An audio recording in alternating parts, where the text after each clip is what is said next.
ஹர நம பார்வதீபதயே ஹர ஹர மகாதேவா. தென்னாடுடைய சிவனே போற்றி, எந்நாட்டவர்க்கும் இறைவா போற்றி. ஆரூர் அமர்ந்த அரசே போற்றி, சீரார் திருவையாரா போற்றி போற்றி. விண்ணாளும் தேவர்க்கும் மேலாய வேதியனை, மண்ணாளும் மன்னவர்க்கும் மாண்பாகி நின்றானை, தன்னார் தமிழளிக்கும் தன்பாண்டி நாட்டானை, பெண்ணாளும் பாகனை பேணு பெருந்துறையில், கண்ணார் கழல் காட்டி நாயேனை ஆட்கொண்ட அண்ணாமலையானை பாடுதுங்கான் அம்மானாய். சித்தம் தெளிவீர்கள் அத்தன் ஆரூரை, பத்தி மலர்த்தூவ முத்தியாகுமே. ஓட்டை மாடத்தில் 9 வாசலும், காட்டில் வேவதன் முன்னம் கழலடி, நாட்டி நான்மலர் தூவி வலம் செய்யில், வாட்டம் தீர்த்திடும் வான்மியூர் ஈசனே.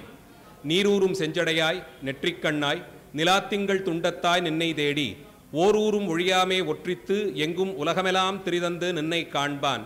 தேரூரும் நெடுவீதி பற்றி நின்று, திருமாலும் நான்முகனும் தேர்ந்தும் காணாது, ஆரூரா ஆரூரா என்கின்றார்கள் அமரர்கள் தம் பெருமானே ஆரூராயே. கார்பருவும் கூந்தல் செவ்வாய் வெண்ணகை பச்சை கன்னியொடும், தார்கமழ் பூங்காந்தளந்தோட் குமரனொடும், மணிசிங்காதனத்து மேவி சீர்பரவுவான் புலவர் நினைந்தன யாவையும் நல்கி சிறப்பின் வைகும், வார்ப்புணல் சூழ் வயல் கமலை தேவர்கள் சிந்தாமணியை மனத்துள் வைப்பாம். உன் கையில் பிள்ளை உனக்கே அடைக்கலம் என்று அங்கப் பழஞ்சொல் புதுக்குமெம் அச்சத்தால், எங்கள் பெருமான் உனக்கொன்றுரைப்போம் கேள், என் கொங்கை நின்னன்பர் அல்லால் தோள் சேரற்க, என் கை உனக்கல்லாது எப்பணியும் செய்யற்க, கங்குல் பகல் என்கண் மற்றொன்றும் காணற்க, இங்கிப் பரிசே எமக்கெங்கோன் நல்குதியேல், எங்களிலென் ஞாயிறு எமக்கேலோர் எம்பாவாய். எல்லோருக்கும் வணக்கம். எல்லாம் வல்ல ஆரூர் அஜபா நடன கமலவசந்த தியாகராஜ பெருமான் திருவருளையும், எம்குடி ஆளும் தர்மயாதீன குருமகா சன்னிதானங்கள் ஸ்ரீல ஸ்ரீ மாசிலாமணி தேசிக ஞானசம்பந்த பரமாச்சாரிய சுவாமிகளுடைய குருவருளையும் சிந்திக்கிறேன். சென்னை சைதாப்பேட்டை அருள்மிகு ஸ்வர்ணாம்பிகை உடனுரை காரணீச்சர பெருமானுடைய ஆலயத்திலே இந்த ஆண்டு மார்கழி மாத தொடர் சொற்பொழிவு வரிசையிலே நேற்றும் இன்றும் நாளையுமாக 3 நாட்கள் மூவர் முதலிகள் தம் திருவாரூர் தேவார அனுபவங்களை குறித்து மூவரை வென்றான் என்ற தலைப்பிலே பார்த்து வருவதற்கு திருவருளும் குருவருளும் கூட்டுவித்திருக்கிறது. அதற்கு உறுதுணையாக இருந்து நடத்தி கொடுத்த திருக்கோயில் அறங்காவலர் குழுவின் தலைவர் திரு எஸ். மூர்த்தி செங்குந்தர் அவர்கள், அறங்காவலர்கள் திருஞானம் செங்குந்தரையா அவர்கள், திரு லோகநாதன் செங்குந்தர் அவர்கள், திரு குருநாதன் செங்குந்தர் அவர்கள், திரு ரஜினிகாந்த் செங்குந்தரை அவர்கள் ஆகியோருக்கு அடியனுடைய நன்றியை தெரிவித்துக் கொள்கிறேன். அதேபோல இந்து சமய அறநிலையத்துறை சார்பாக இங்கே செயல் அலுவலராக இருக்கக்கூடிய ரமணி அவர்களுக்கும் என்னுடைய அன்பு கலந்த நன்றிகளை தெரிவித்துக் கொள்கிறேன். நேற்றைய தினம் இந்த தலைப்பிற்கு காரணமாக அமைந்த உட்பொருளை பேசி, அதைத் தொடர்ந்து திருவாரூர் தலத்திற்கு அப்பர் பெருமான் முதல் முன்னம் எழுந்தருளுவதற்கான காலச்சூழல், இங்கே வருவதற்கு அவர் உள்ளே ஒருவித காதல் தோன்றியதை குறித்து சேக்கிழார் பெருமான் பாடக்கூடிய பாடல்களை சிந்தித்து, அதன் மேலே அந்த காதல் மேலிட்டால் வேக வேகமாய் வழியிலிருந்த பல்வேறு தலங்களையும் தரிசித்து கொண்டு அப்பரடிகள் திருவாரூர் தலத்திற்கு வந்து சேர்ந்ததையும், அதன் எல்லையிலே கூடியிருந்த தொண்டர்களை வழிபட்டு முடித்து அதன் பின் நகரச் சிறப்பை பாடியபடியே ஆலயத்தை வலமாக வந்து தேவாசிரியன் திருக்காவணத்தில் நமஸ்காரம் செய்து எழுந்தருளி, அங்கிருந்து புறப்பட்டு உள்ளே சென்று புற்றிடம் கொண்ட புனிதரை பார்த்து போற்றி போற்றி என்று ஆரூர் திருமூலட்டானத்து பெருமானுக்கு போற்றி திருத்தாண்டகம் பாடி, மேலும் பல்வேறு பதிகங்கள் பாடி, தாம் இத்தனை காலமும் சமண சமயத்தை சார்ந்திருந்ததால் வந்த குறை தீரும்படியாய் அந்த பெருமான்தான் செய்து கொடுப்பார் என்ற எண்ணத்திலே, என்னையும் ஏற்றுக்கொள்ளுங்களோ, என்னை இவர் ஏற்றுக்கொள்வாரா, அங்கீகரித்து அனுகிரகித்தருள்வாரா என்று பொருள்பட தேவாசிரியன் திருக்காவணத்திலே இருந்த அடியார்களை முன்னிட்டு கொண்டு பாடியும், இன்னும் பலகாலம் திருவாரூர் திருத்தலத்தை தமக்கிடமாய்க் கொண்டு சுவாமிகள் எழுந்தருளி இருந்தும் அங்கே இருந்தபடி பல்வேறு அனுபவங்களை பதிகங்களாக பாடியதையும் சிந்தித்தோம். நீடு புகழ் திருவாரூர் நிலவு மணி புற்றிடம் கொள் நிறுத்தர் தம்மை, கூடிய அன்போடு காலங்களிலே அணைந்து கும்பிட்டு கோதில் வாய்மை பாடிளம்பூதத்தினான் என்னும் பதிகம் முதலான பலவும் பாடி நிறைந்த புகழுடையவரான நீங்கா புகழுடையதான திருவாரூர் தலத்தை தமக்கு விருப்பமான இடமாய்க் கொண்டு அங்கே நித்தியவாசம் செய்து கொண்டிருப்பவனான புற்றிடம் கொண்ட நிருத்தர். தியாகராஜ பெருமானை அப்பர் காலத்திலிருந்தே அவருடைய தாண்டவத்தை குறிப்பாக சொல்லி நிருத்தர் என்ற விசேஷமான நாமத்தாலே அழைக்கிறார். நிருத்தியம் செய்பவர் நிருத்தர். நிருத்தியம் என்பது பாடலோடு கூடிய ஆடல். பாடி அந்த பாட்டிற்கு தகுதியாக வாத்தியங்கள் முழங்க ஆடக்கூடியது. அதை செய்வதிலே எம்பெருமான் சமர்த்தர். தமக்கு இருக்கக்கூடிய 8 திருக்கரங்களிலே வீணை முதலியவற்றை மீட்டியபடியே தம் வாயார பாடியபடியே தாமே நிறுத்தம் செய்தருளக்கூடிய சமர்த்தர். அதனால் நிருத்தர் என்றவரை சிறப்பித்து சொல்லுகிறார். இந்த எம்பெருமானுக்குத்தான் இந்த நாமம் பொருந்தும். எப்பேற்பட்ட நிருத்திய சாமர்த்தியம் என்றால், நடராஜ பெருமான் ஒரு திருவடியை ஊன்றி மற்றொரு திருவடியை தூக்கி நின்று ஆடி காண்பிப்பார். இந்த எம்பெருமான் ராஜசிம்ஹாசனத்திலே வீற்றிருந்தபடியே ஆடக்கூடியவர். இருந்தபடி ஆடும் அழகர் என்று இவருக்கு ஒரு சிறப்பு திருநாமம் உண்டு. அப்படி தாண்டவமாடக்கூடிய சமர்த்தர். உட்கார்ந்து கொண்டு யாராலையான நடனமாட முடியும்னா எங்க சுவாமி ஒருத்தர் தான் அந்த சாமர்த்தியம் உடையவர். வீற்றிருந்தபடியே தாண்டவமாடக்கூடிய சமர்த்தர். அதனால் அவரை புற்றிடம் கொள் நிருத்தர் என்று விசேஷ திருநாமத்தால் அழைக்கிறார் சேக்கிழார் பெருமான். அவரை கூடிய அன்போடு, கூடிய அன்பு, கூடும் அன்பு, கூடியது எல்லாத்திலையும் எப்போதும் பெருகிக்கொண்டே இருக்கக்கூடிய அன்பு, காலம் கடந்ததான அன்பு. ஒவ்வொரு முறையும் அவரை நினைக்க நினைக்க அன்பு புதிதாய் பிறந்தது போலே ஊற்றெடுக்குமாம். அத்தனை காதல் ஆரூர் பெருமானிடத்தே. என்னுடைய நண்பரோட ஒரு விவாதம் வந்தது. அப்பர் பெருமானுக்கு ஆன்மார்த்தமாக சொல்லலாம்னா எந்த கோயில் சுவாமியை சொல்லுவதுன்னு ஒரு கேள்வி வந்தது. ரொம்ப நிறைய விசாரம் எல்லாம் பண்ணி முடித்து கடைசியா திருப்பூந்துருத்தியில் இருக்கக்கூடிய பெருமானிடத்தே விசேஷ அன்பு அப்பர் பெருமான் காண்பிக்கிறார். பல பல அழகான பதிகங்களாலே திருப்பூந்துருத்தி பெருமானை பாடுறார். விட்டால் தியாகராஜ பெருமானுடைய சிறப்பு. ஆரூர் பெருமானையே அப்பர் பெருமான் ஆன்மார்த்தமாக கொண்டிருந்தாரோன்னு சங்கிக்கும்படியாக அவ்வளவு விசேஷமான கருணை ஆரூர் பெருமான் இவர் விஷயத்திலே செய்திருக்கிறார். இவரும் அத்தனை அற்புதமான பதிகங்களை செதுக்கி செதுக்கி ஒவ்வொன்றிலும் அவ்வளவு பொருள் பொதிந்ததாய் பதிகங்கள் பாடி கொடுக்கிறார். அப்பேற்பட்ட பதிகங்கள் எல்லாவற்றையும் கோதில் வாய்மை, குறைவில்லாத தம் வாய்மொழியாலே, இவர் தான் வாகீசராச்சே, வாக்கரசர். இவர் தியாகராஜர், அவர் வாக்கிற்கு ராஜர். அதனால் தாம் கோதில் வாய்மை, குறைவில்லாத வாய்ச்சொல்லாலே பாடிளம்பூதத்தினான் என்று பதிகம் எடுத்து பாடி, இதைத்தான் நேற்றைய தினம் நிறைவாக நாம் சிந்தித்த பதிகம். பாடிளம்பூதத்தினானும் என்று தொடங்கக்கூடிய பதிகம். ஆரூர் அமர்ந்த எம்மான் அம்மான் அவனுக்குரிய சிறப்புகள் என்னென்னங்கிறத பட்டியல் போட்டு ஒரு பதிகத்தில் பாடினார். அதோடு கூட எனும் பதிகம் முதலான பலவும் பாடி, அங்கே பலகாலம் வீற்றிருந்தார் அப்பர் பெருமான். அதனால் ஒவ்வொரு நாளும் பெருமானை உள்ளே சென்று திருமூலட்டானத்திலே புற்றிடம் கொண்ட பெருமானை தரிசிக்கும் போதெல்லாம் அவ்வப்போது எழுந்த அன்பை பதிகங்களாலே வெளிப்படுத்தினார். அப்படி பல பல பதிகங்கள் பாடி கொடுத்து நாடிய ஆர்வம் பெருக நைந்து மனம் கரைந்து உருகி நயந்து, என்னென்ன உணர்ச்சிகள் வெளிப்படுகிறது அந்த வரிசையிலே பாருங்கள். நாடிய ஆர்வம் பெருக, ஒரு முறை பார்க்கணும்னு ஆசை இருந்ததுன்னா நமக்கும் வரலாம். ஒரு வாட்டி போவோம், அத்தனை சிரமத்துக்கு நடுவில் தேர் தரிசனம் பண்ணிட்டு வந்துருவோம். அடுத்த வருஷம் தேர் திருநாள் வருதேன்னு யாராவது சொன்னா, ஆச்சு ஒரு வாட்டி பார்த்துட்டோம், அவ்வளவுதான் நம்மால முடியும்போம். நான் தியாகராஜ பெருமானுடைய சிறப்பு, ஒரு முறை அப்படி போய் அந்த தேர் தரிசனம் பார்த்துட்டு வந்துட்டா வரும்போதே அடுத்த தேர் திருநாள் என்னைக்குன்னு கேட்கும்படியான ஆசை இருக்கும். இந்த திருவாரூருக்குன்னு வாய்த்தவர்களுக்கு மார்கழி திருவாதிரை நாள் வந்துட்டதுன்னா ரொம்ப சந்தோஷம் வந்துடும். தட்சிணாயனத்திலே தியாகராஜ பெருமான் தம்முடைய நவரத்ன சிம்ஹாசனத்திலிருந்து புறப்பட்டு சன்னதியிலிருந்து அஜபா தாண்டவம் ஆடிக்கொண்டு வெளியே எழுந்தருளி ராஜமகேந்திரன் மண்டபத்திலே ராஜநாராயணன் திருமண்டபத்திலே வீற்றிருந்து தானும் பாத தரிசனம் கொடுப்பது மார்கழி திருவாதிரை அன்று விடியற்காலை வேளையில் நடக்கும். அந்த திருவாதிரை திருநாள் வந்துட்டதுனாலே ரொம்ப சந்தோஷமாக இருக்கும். ஏன்னா அதிலிருந்து சரியா 3 பௌர்ணமி கடந்தா ஆரூரிலே கொடி ஏறி ஆழி திருத்தேரிலே பெருமான் புறப்பட்டு அருளி பங்குனி உத்திர பாத தரிசனத்தையும் காட்டி கொடுத்துருவார். இப்போ 3 பௌர்ணமி கணக்கு தான். மார்கழி பௌர்ணமி கடந்துட்டா தைப்பூசம், மாசி மகம், பங்குனி உத்திரத்துக்கு 2வது பாத தரிசனம். அது ரொம்ப நெருக்கத்தில் நடந்துடுற மாதிரி இருக்கும். நான் பங்குனி உத்திர பாத தரிசனம் முடிச்சு அங்க இருந்து புறப்படும் போது மனம் ரொம்ப கனமா போயிடும். அடுத்த 9 மாச காலம் காத்திருக்கணும் அந்த அஜபா தாண்டவத்தையும் பாத தரிசனத்தையும் பார்க்கறதுக்கு. அவ்வளவு ஒரு மாதிரி நெருக்கத்தை கொடுத்து விடும். ஐயோ, இன்னும் 3 மாசத்தை எண்ணி எண்ணி கழிச்சிடலாம், 9 மாச காலம் இருக்கேன்னு மனம் கணக்க செய்யக்கூடிய சிறப்பு அவருக்கு உண்டு.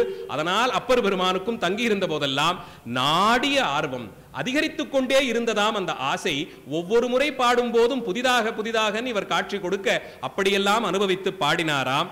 அந்த ஆர்வம் பெருக நைந்து மனம் கரைந்து நிக்கிறதுக்கு திராணி இல்லாமல் விழுந்து கரைந்து விழுந்துட்டாராம். எதனால முடியல? சாப்பிடறதுக்கு இல்லாமல் இருந்து சோகப்பட்டு விழுந்தாரா? இல்ல, இந்த கருணை வெள்ளம் அடித்து கொண்டு வந்த வேகத்திலே ஆரூர் பெருமானுடைய கருணை கடலிலே மூழ்கினால் நிற்க முடியாமல் அதிலேயே நைந்து விழுந்து மனம் கரைந்து உருகி நயந்து செல்லார். அப்படி கொண்டாடி கொண்டாடி ஒவ்வொரு பதிகமாக பாடினாராம். அப்படி பல பல பதிகங்களை பட்டியல் போட்டு கொடுக்கிறார்கள். எப்போதும் இறையும் மறவாத நீர் முப்போதும் பிரமந்தொழ நின்றவன் செப்போதும் பொனின் மேனி சிவனான் அப்போதைக்கு அஞ்சலென்னும் ஆரூரானே. இப்படி ஒரு தனி பதிகம்.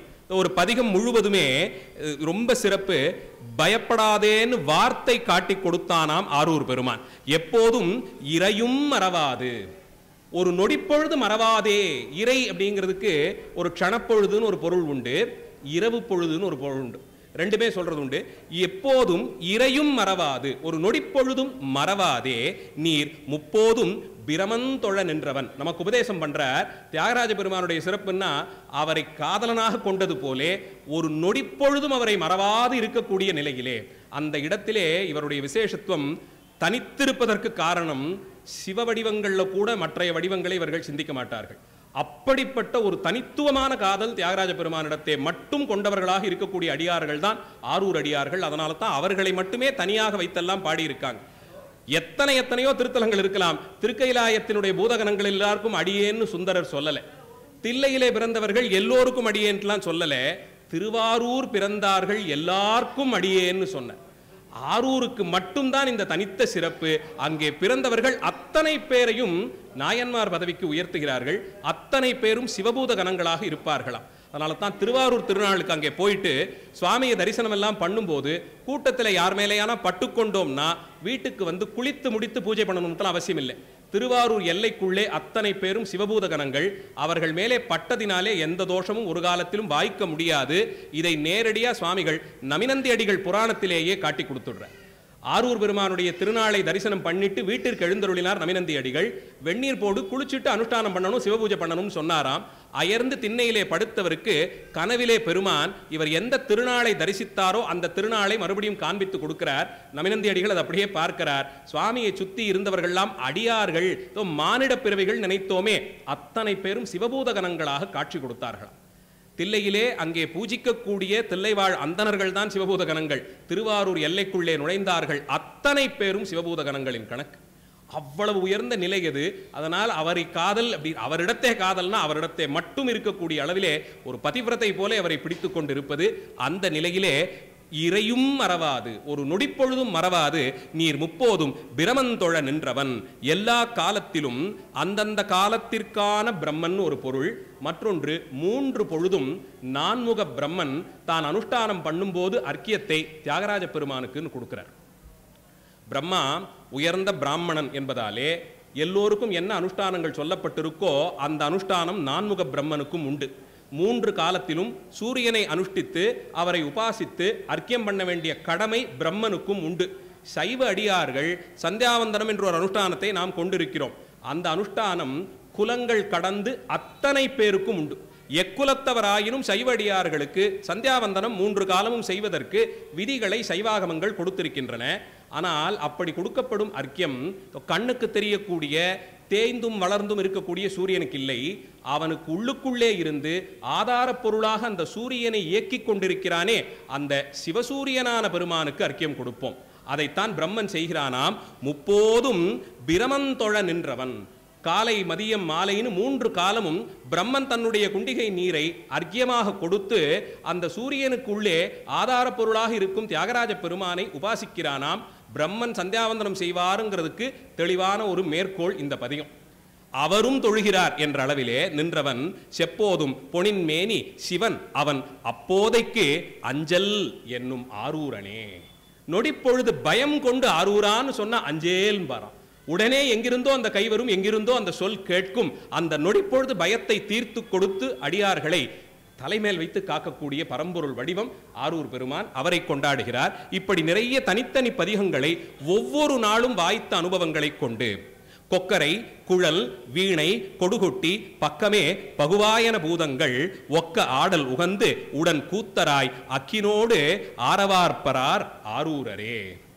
தியாகராஜ பெருமானுடைய தாண்டவத்தை தனித்து சொல்லுகிறார். அப்பரடிகள் என்னென்ன வாத்தியங்கள் அங்கே உண்டு சொல்றாரு பாருங்க. கொக்கரை, குழல், வீணை, கொடுகட்டி, இந்த 4 வாத்தியங்கள் சொல்றார். இந்த வாத்தியங்கள் 4மே விசேஷமாக தொன்மையான தமிழ் இசை மரபிலே வழங்கக்கூடிய வாத்தியங்கள். இந்த 4ம் திருவாரூர் தலத்திலே இது தவிர இன்னும் 18 வாத்தியங்கள், 20-21 வாத்தியங்கள் அங்கே நித்தியமும் வழக்கிலே இருந்தவை. இசைக்கும் நாட்டியத்திற்கும் தியாகராஜ பெருமான் தான் ஆதாரமே. அவர் தலத்திலே தான் அந்த 18 வாத்தியங்கள், இதோடு சேர்த்து 21 வாத்தியங்களுக்கு மேலே அவருடைய நித்திய சாயரட்ச பூஜையிலே வாசிக்கும் வழக்கம் எல்லாம் இருந்தது. ராஜாங்கமாக நடக்கணும்னா எல்லாமே அதிகப்படியாக இருக்கணும். அவ்வளவு வாத்தியங்களோடு கூடத்தான் அவர் சாயரட்சை பூஜை கண்டருளுவார். அதை அப்பர் காலத்திலேருந்து சொல்றார். இத்தனை வாத்தியங்களும் பக்கமே பகுவாயன பூதங்கள், அவற்றையெல்லாம் அந்த பூத கணங்கள் பெரிய அளவிலே வாசித்து ஒலி எழுப்பி வாசித்து மகிழ அதற்கு தகுதியாக மருங்கிலே நின்று இந்த பூதங்கள் எல்லாம் சுற்றி இருந்து இந்த வாத்தியங்களை வாசிக்க ஆடும் கூத்தராய். இது பாருங்க, ஆரூர் பெருமானுக்குத்தான் ஆடும் தன்மையை திரும்ப திரும்ப அழுத்தி சொல்றாங்க. ஆனா அவரை நம்ம எப்படி பார்க்கிறோம்? வீற்றிருந்த பெருமானாக பார்க்கிறோம். உட்கார்ந்தபடியே ஆடும் திறத்தை திரும்ப திரும்ப சொல்லப்படும் சிறப்பு இந்த தலத்து பெருமானுக்குத்தான் இருக்கு. வீற்றிருந்தபடியே ஆடும் அழகர். அவருடைய அந்த தாண்டவம் பரமஞானியர்களுக்கு அப்படியே கண்ணில் தெரியும். வரதோ சிம்மாசனத்தில் உட்கார்ந்திருக்கா மாதிரி நம்ம கண்ணுக்கு தெரியும். பெரும் சிவபக்தர்களுக்கு, சிவஞானியர்களுக்கு அந்த சன்னிதானத்திலே நின்று தரிசிக்கும் போது மூச்சு சுவாசம் மேலையும் கீழையும் நாம் இப்படி இழுத்து இழுத்து விடும்போது மார்பு மேலையும் கீழையும் போய் போய் இறங்குதா? இங்கே தான் அந்த சுவாமி இருக்கார். அவர் இது கூடவே சேர்ந்து இந்த அளவிற்கு ஆடுவார். இது எப்படி என்ன பக்குவத்திலே மேலே போய் கீழே இறங்குகிறதோ அதுபோல அந்த எம்பெருமானும் ஆடுவாராம். அவர் உள்ளுக்குள்ள இருக்காருங்கிறத உணர்ந்து கொள்ளுவதற்கான யோகம் மரபு இது. அந்தர்யாமியாக நமக்கு உள்ளுரை பொருளாக உயிருக்கு ஆதாரமாக இருந்து அவன்தான் என்னை இயக்குகிறான் என்பதை தெளிவாக காட்டித்தரும் பெருமான் அந்த பெருமான். அதனால் அவருடைய தாண்டவத்தை தனித்த சிறப்போடு சொல்லுகிறார். அக்கினோடு அரவார்ப்பரார் ஆரூரரே. அக்கமணிகள்ங்கிறது ருத்ராட்ச மணிகள். அதை நிறைய அணிந்திருப்பார். அது கூடவே நடுவில் அறவும் அணிந்திருப்பாராம். பாம்புகளையும் ஆபரணமாக தரித்திருப்பார். ருத்ராட்ச மாலை கழுத்துல பெரிய வடம் போட்டுக்கிட்டார்னா பாம்பையும் ஒன்றை சுத்தி இருப்பார். கையிலே புஜத்திலே ருத்ராட்ச மணிகளை கட்டி கொண்டார் என்னால் அங்கேயும் வங்கி போல ஒரு பாம்பை கட்டி கொள்வார். வளையமாக ருத்ராட்சத்தை கையில் அணிந்தார், அதற்கு பக்கத்திலேயும் இருக்கும். காதிலே ருத்ராட்ச மணி இருந்தா அங்க ஒரு பாம்பை சுத்தி இருப்பார். வித்தியாசமில்லாமல் இது இரண்டையும் ஒன்றோடொன்று கட்டிக்கொண்டு ஆடி கழிப்பாராம் ஆரூர் பெருமான். இப்படி ஒரு பதிகம். இந்த அஞ்சேல் எண்ணக்கூடியது என்பதையும் தினமுமே பாராயணத்தில் வைத்துக் கொள்ளலாம். ஒவ்வொரு நாளும் இந்த யுகத்தின் தன்மைக்கேற்ப நாம் படக்கூடிய கஷ்டங்கள் எல்லாம் பயம் கொள்ளும் போது, யாரை நான் சென்று பற்றுவதுங்கிற எண்ணம் வரும்போது, அந்த குழப்பத்திலே ஆளும் போது இது போன்ற பதிகங்கள் நமக்கு நிச்சயமாக உதவிக்கு வரும். சொல்லி சொல்லி சொல்லி பழகிட்டா முதல்ல எந்த விஷயமும் பயமாகவே தெரியாது. ஒருவேளை தெரிந்தாலும் அஞ்சேல்னு அவர் சொல்லிடுவாருன்னுட்டாங்க, நான் ஆரூரான்னு சொல்றேன். அந்த நாமத்தை சொன்னால் அவர் அஞ்சேல்னு சொல்லுவாராம். அந்த நாமத்தை நான் பழகி கொள்ளுகிறேன்னு சொல்லும்படியான சிறப்பான திருநாமம். அதற்கே ஒரு பதிகம் பாடி கொடுக்கிறார். எல்லாம் முடிந்து அடுத்து அப்பர் பெருமான் இந்த தலத்திற்குன்னு வாய்த்த பதிகங்களிலேயே உயிரை உருக்கக்கூடிய பதிகம், உயிரையே உனக்கு கொடுப்பேன்னு சொன்ன பதிகம். அந்த பதிகத்தை இந்த நிலையில இருந்தபடியே தான் விண்ணப்பம் செய்கிறார். உயிராவனமிருந்து உற்று நோக்கி உள்ள கிழியின் உருவெழுதி உயிராவனம் செய்திட்டு உன்கை தந்தால் உணரப்படுவரோ. நான் என்ன பண்ணணும் தெரியுமா? திருவாரூருக்கு வந்தேன்னா அங்கே யாராவது ஒரு பதிவரை பார்த்து, இந்த பத்திரம் எல்லாம் பதிவு செய்வாங்கல்ல, அவங்கள கூட்டு உட்காத்தி வச்சுக்கிட்டு, ஐயா என்கிட்ட ஒரு சொத்து இருக்கு, அந்த சொத்தை நான் சுவாமிக்குன்னு கொடுத்துடலான் இருக்கேன், அந்த திட்டத்துக்கு எனக்கு ஒரு பதிவு பத்திரம் எழுதி கொடுங்கள்னு சொல்லணுமா. சரி, ஏதோ நாம வீடு வச்சிருக்கோம், காசு பணம் வச்சிருக்கோம், நகை வச்சிருக்கோம், அதை கொடுக்க போறாருன்னு நினைச்சா கொடுங்க. எதை கொடுக்க போறீங்க? உங்களுடைய எந்த சொத்தை இப்போ சுவாமி பேருக்கு கொடுக்க போறீங்கன்னா, நான் தான் இருக்கேன், என்னுடைய உயிர் இருக்கே அது அவரதுங்கிறத புரிந்து கொண்டேன். இதை அவருடையதாக அவரிடத்தை ஒப்புவித்து விட போகிறேன். அதற்கு மேலே அந்த சொத்தை பார்த்து கொள்ள வேண்டியது அவருடைய கடமையாகி விடுகிறது. அதனால சொல்றார், உயிர் ஆவணம் இருந்து உற்று நோக்கி. ஆவணப்படுத்துதல்னு பேர். இந்த பத்திரம் எல்லாம் எழுதக்கூடிய அந்த வீதிக்கே ஆவணக்கார வீதின்னு பேர். திருவாரூரிலே அந்த பேரில் ஒரு வீதி இருந்ததை திருநகர சிறப்பிலே சேக்கிழார் பெருமான் சொல்றார். அந்த ஊரிலே ஆவணக்காரர்களுக்கென்று வீதியே இருந்ததாம். அந்த காலத்தில் பழைய கிராமங்கள்லாம் உண்டு. இன்னும் கூட சில பழைய ஊர்களில் அந்த பேரில் தெரு இருக்கு. ஆவணக்கார வீதிங்கிற பேரில் தெருக்கள் உண்டு. அங்கே ஆவணம் பத்திரங்கள் எழுதுபவர்கள் பணியிடங்களை அமைத்து கொண்டு இருப்பார்கள். அங்கே போய் நமக்கு என்ன பத்திரத்தை பதிவு செய்து கொள்ள வேணுமோ அதை செய்து கொள்ளலாம். அந்தபடிக்கு அப்பர் பெருமானும் ஒரு பத்திரக்காரர்கிட்ட போனாராம். இந்த உயிர் இருக்கே இது ஆரூர் பெருமானுக்கு வசப்பட்டதுன்னு ஒரு பத்திரம் எழுதி கொடுத்துருங்க. நான் ரொம்ப நாளா எனக்கு தான் இது, நான் தான் இது, என்னுடைய இஷ்டத்திற்குத்தான் இது, இதன் பேரிலே எனக்கு சுதந்திரம் இருக்குன்னு நம்பிக்கிட்டு இருந்தேன். இப்போதுதான் புரிந்து கொண்டேன், நான் என்ற அளவில் எனக்கு எந்த சுதந்திரமும் இல்லை, நான் அவனுக்கு உடைமை என்பதை அறிந்து கொண்டேன். மறவாமல் இருக்கும்படியாக ஒரு பத்திரம் எழுதி கொடுத்துருங்க. இவர் இன்னாருடைய இந்த உயிர், திருவாமூரில் பிறந்த இவருடைய உயிர் ஆரூர் பெருமானுக்கு உரித்தானதுன்னு ஒரு பத்திரம் எழுதி கொடுத்துருங்கன்னு கேட்டாராம். அதை அப்படியே சொல்றார். உயிராவனம் இருந்து உற்று நோக்கி உள்ள கிழியின் உருவெழுதி, என் உள்ளுக்குள்ளே ஆதாரப் பொருளாக இருக்கும் உன்னை பார்த்து பார்த்து பார்த்து அந்த வடிவத்தை மனசுக்குள்ளே ஒரு பெரிய பத்திரத்தில் ஓவியமாக தீட்டிக் கொண்டேன். இப்போ உள்ளுக்குள்ளே இருப்பது நீன்னு தெரிஞ்ச பிறகு இது என்னுடையதுங்கிற எண்ணம் எனக்கு இல்லை. அப்ப என்ன செய்யணும்? உயிர் ஆவணம் செய்திட்டு உன் கை தந்தால். பத்திரம் எழுதினா என்ன பண்ணணும்? யார்கிட்ட கொடுக்கணுமோ அவங்ககிட்ட போய் கொண்டு வரணும். ஐயா உங்க பேருக்கு இந்த பத்திரத்தை பதிவு பண்ணிட்டேன், இந்த சொத்து இனிமேல் உங்களுடையது, பத்திரமா வச்சுக்கோங்கன்னு அவர்கிட்ட கொடுத்துடணும். அதைத்தான் சொல்றார். உயிர் ஆவணம் செய்திட்டு உன் கை தந்தால், கொண்டு வந்து அவர்கிட்ட கொடுத்துட்டா உணரப்படுவரோ. அப்படி கொடுத்து விட்டால் அவர்களன்றோ பெரும் பாக்கியசாலிகள், அவர்களன்றோ உண்மை நிலையிலே இருக்கக்கூடியவர்கள். உணரப்படுவரோடு ஒட்டி வாழ்தி ஐராவனம் ஏறாதே ஆனேரேறி அமரர் நாடாளாதே ஆரூர் ஆண்ட ஐராவனமே என் அம்மானே நின் அருட்கண்ணால் நோக்காதார் அல்லாதாரே. இந்த உயிர் உன்னுடையது என்பதை உணர்ந்து கொண்டு அந்த தெளிவு பெற்ற பிறகு, ஐயா நான் என்னுடையவன் அல்லன், என் பேரிலே எனக்கு சுதந்திரம் இல்லை, உனக்கு நான் அடிமை என்ற அளவிலே அதை அறிந்து கொண்டு அவரிடத்தை அதை ஒப்புவித்து விட்டால் நம்மை எந்தெந்த நிலைக்கு கொண்டு போவார் என்றால், அவர் எவ்வளவு எளிமையானவர் தெரியுமா? அவருக்கு வாய்த்த நாடு எது? அமரர் லோகமே கிடைத்ததாம். தியாகராஜ பெருமானுடைய திருவுருவம் திருமாலுக்கு முதல்ல வழங்கப்பட்டது. அதை திருமால் கொண்டு போய் பார்க்கடலிலே வைத்து நாள்தோறும் பூஜை செய்து வந்தார். பார்க்கடலிலே அவர் ஆதிசேஷனிலே படுத்து கொண்டிருப்பார். நீள படுத்தபடி கண்ணை மூடிக்கொண்டு யோகத்திலே இருப்பார். என்ன யோகம் செய்கிறார் என்றால் பரசிவ யோகத்திலே மூழ்கி இருக்கிறார். தியாகராஜ பெருமானுடைய திருவுருவை மார்பிலே சுமந்து கொண்டிருந்தார். அந்த திருவுருவை மார்பிலே வைத்துக்கொண்டு அந்த வடிவம் எந்த ரகசியத்தை குறிக்கிறதோ அதை சிந்தித்தபடியே தியானத்திலே மூழ்கி இருந்தார். சிவயோகத்திலே மூழ்கி இருப்பார் திருமால். அப்படி இருந்த திருமாலிடத்தே இருந்து இந்திரனுக்கு அந்த திருமேனியை கொடுத்தார். இந்திரலோகத்துக்கு போகணும்னு சுவாமி சங்கல்பம் பண்ணிட்டார். பார்க்கடல்ல இருந்த வரைக்கும் போரும், நீ என்னை இந்திரனிடத்தை கொடுத்து விடுனார். இந்திரன் வந்தவனுக்கு திருமால் இதை பரிசாக கொடுத்து விட்டார். அப்பா இத்தனை நாள் நான் பூஜை செய்தேன், எனக்கு வேணுங்கிறது எல்லாத்தையும் இவர் கொடுத்துட்டார், உனக்குத்தான் தேவைகள் ஜாஸ்தி, நீ கொண்டு போய் இந்திரலோகத்திலே வைத்து இந்த பெருமானுக்கு தகுதியாக அவரை பூஜித்துவான்னு கொடுத்துட்டார். இவரோ ராஜாதிராஜன், தியாகாதிராஜன், இந்திரன் தேவர்களுக்கெல்லாம் அரசன், அவனுக்கு என்னென்ன போகங்கள் எல்லாம் உண்டோ அத்தனை சிறப்புகளையும் இவருக்கென்று கொடுத்து அங்கே பூக்கக்கூடிய அதிசயமான மலர்களை எல்லாம் கொண்டு நாள்தோறும் அந்த பெருமானை மலர்களால் அதிகமாக அலங்காரம் செய்து போகமான பிரசாதங்கள் எல்லாம் படைத்து பூஜித்து வந்தார். இப்படி அமரர் நாட்டிலே குறைவில்லாத எல்லா திருநாட்களையும் கண்டருளி இருந்தாராம் பெருமான். அங்கே இருக்கும்போது எப்பயாவது உலா போகணும்னு எண்ணம் கொண்டார் என்றால் அவருக்குன்னு ஒரு வாகனம் உண்டு. அந்த வாகனத்திற்கு ஐராவனம் என்று பெயர். இதை ஐராவதத்தோடு குழப்பிக்க கூடாது. ஐராவதம் அது இந்திரனுடைய யானை, அதுவும் வெள்ளை யானை தான். ஆனால் அதற்கு ஏதோ ஒரு 4-8 தந்தங்கள் இருக்குன்னு சொல்லியிருக்கு. சுவாமிக்குன்னு சிறப்பாக கைலாயத்திலே ஒரு யானை உண்டு, அதற்கு ஐராவனம் என்று பெயர். அதற்கு 1000 தந்தங்கள் உண்டாம். அந்த வெள்ளை யானையில் ஏறிதான் தியாகேச பெருமான் இந்திரலோகத்திலே உலா போவாராம்.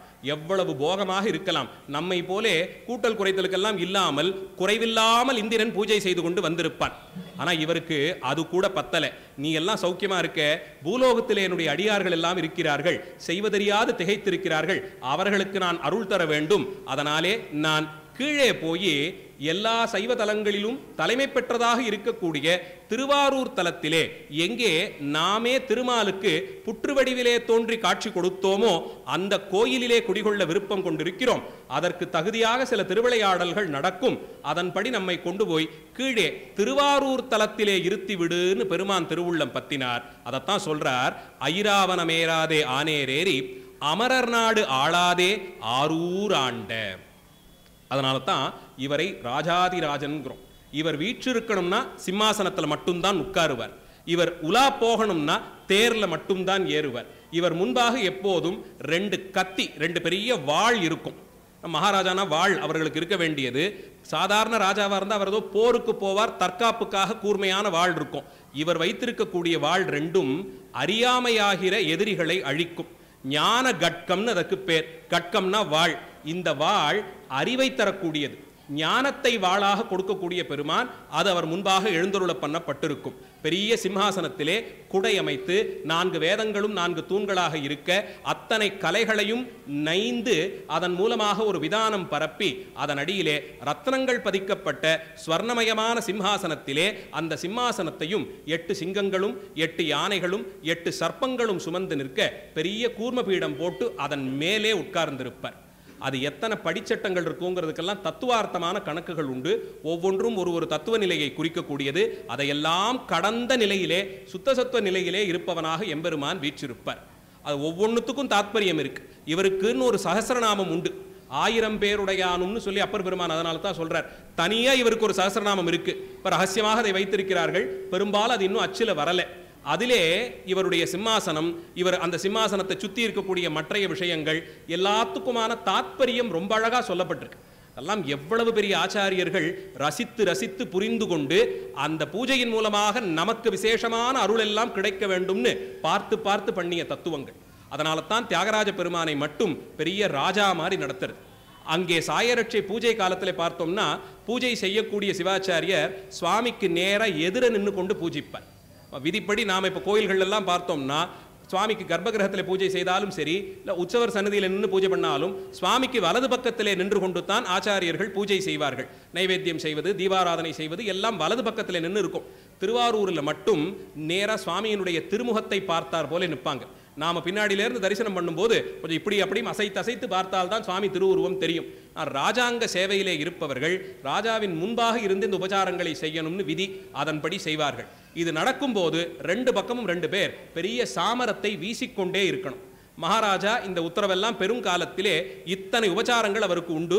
அது எல்லாவற்றையும் பெற்றபடியே தான் அவர் வீற்றிருப்பார்.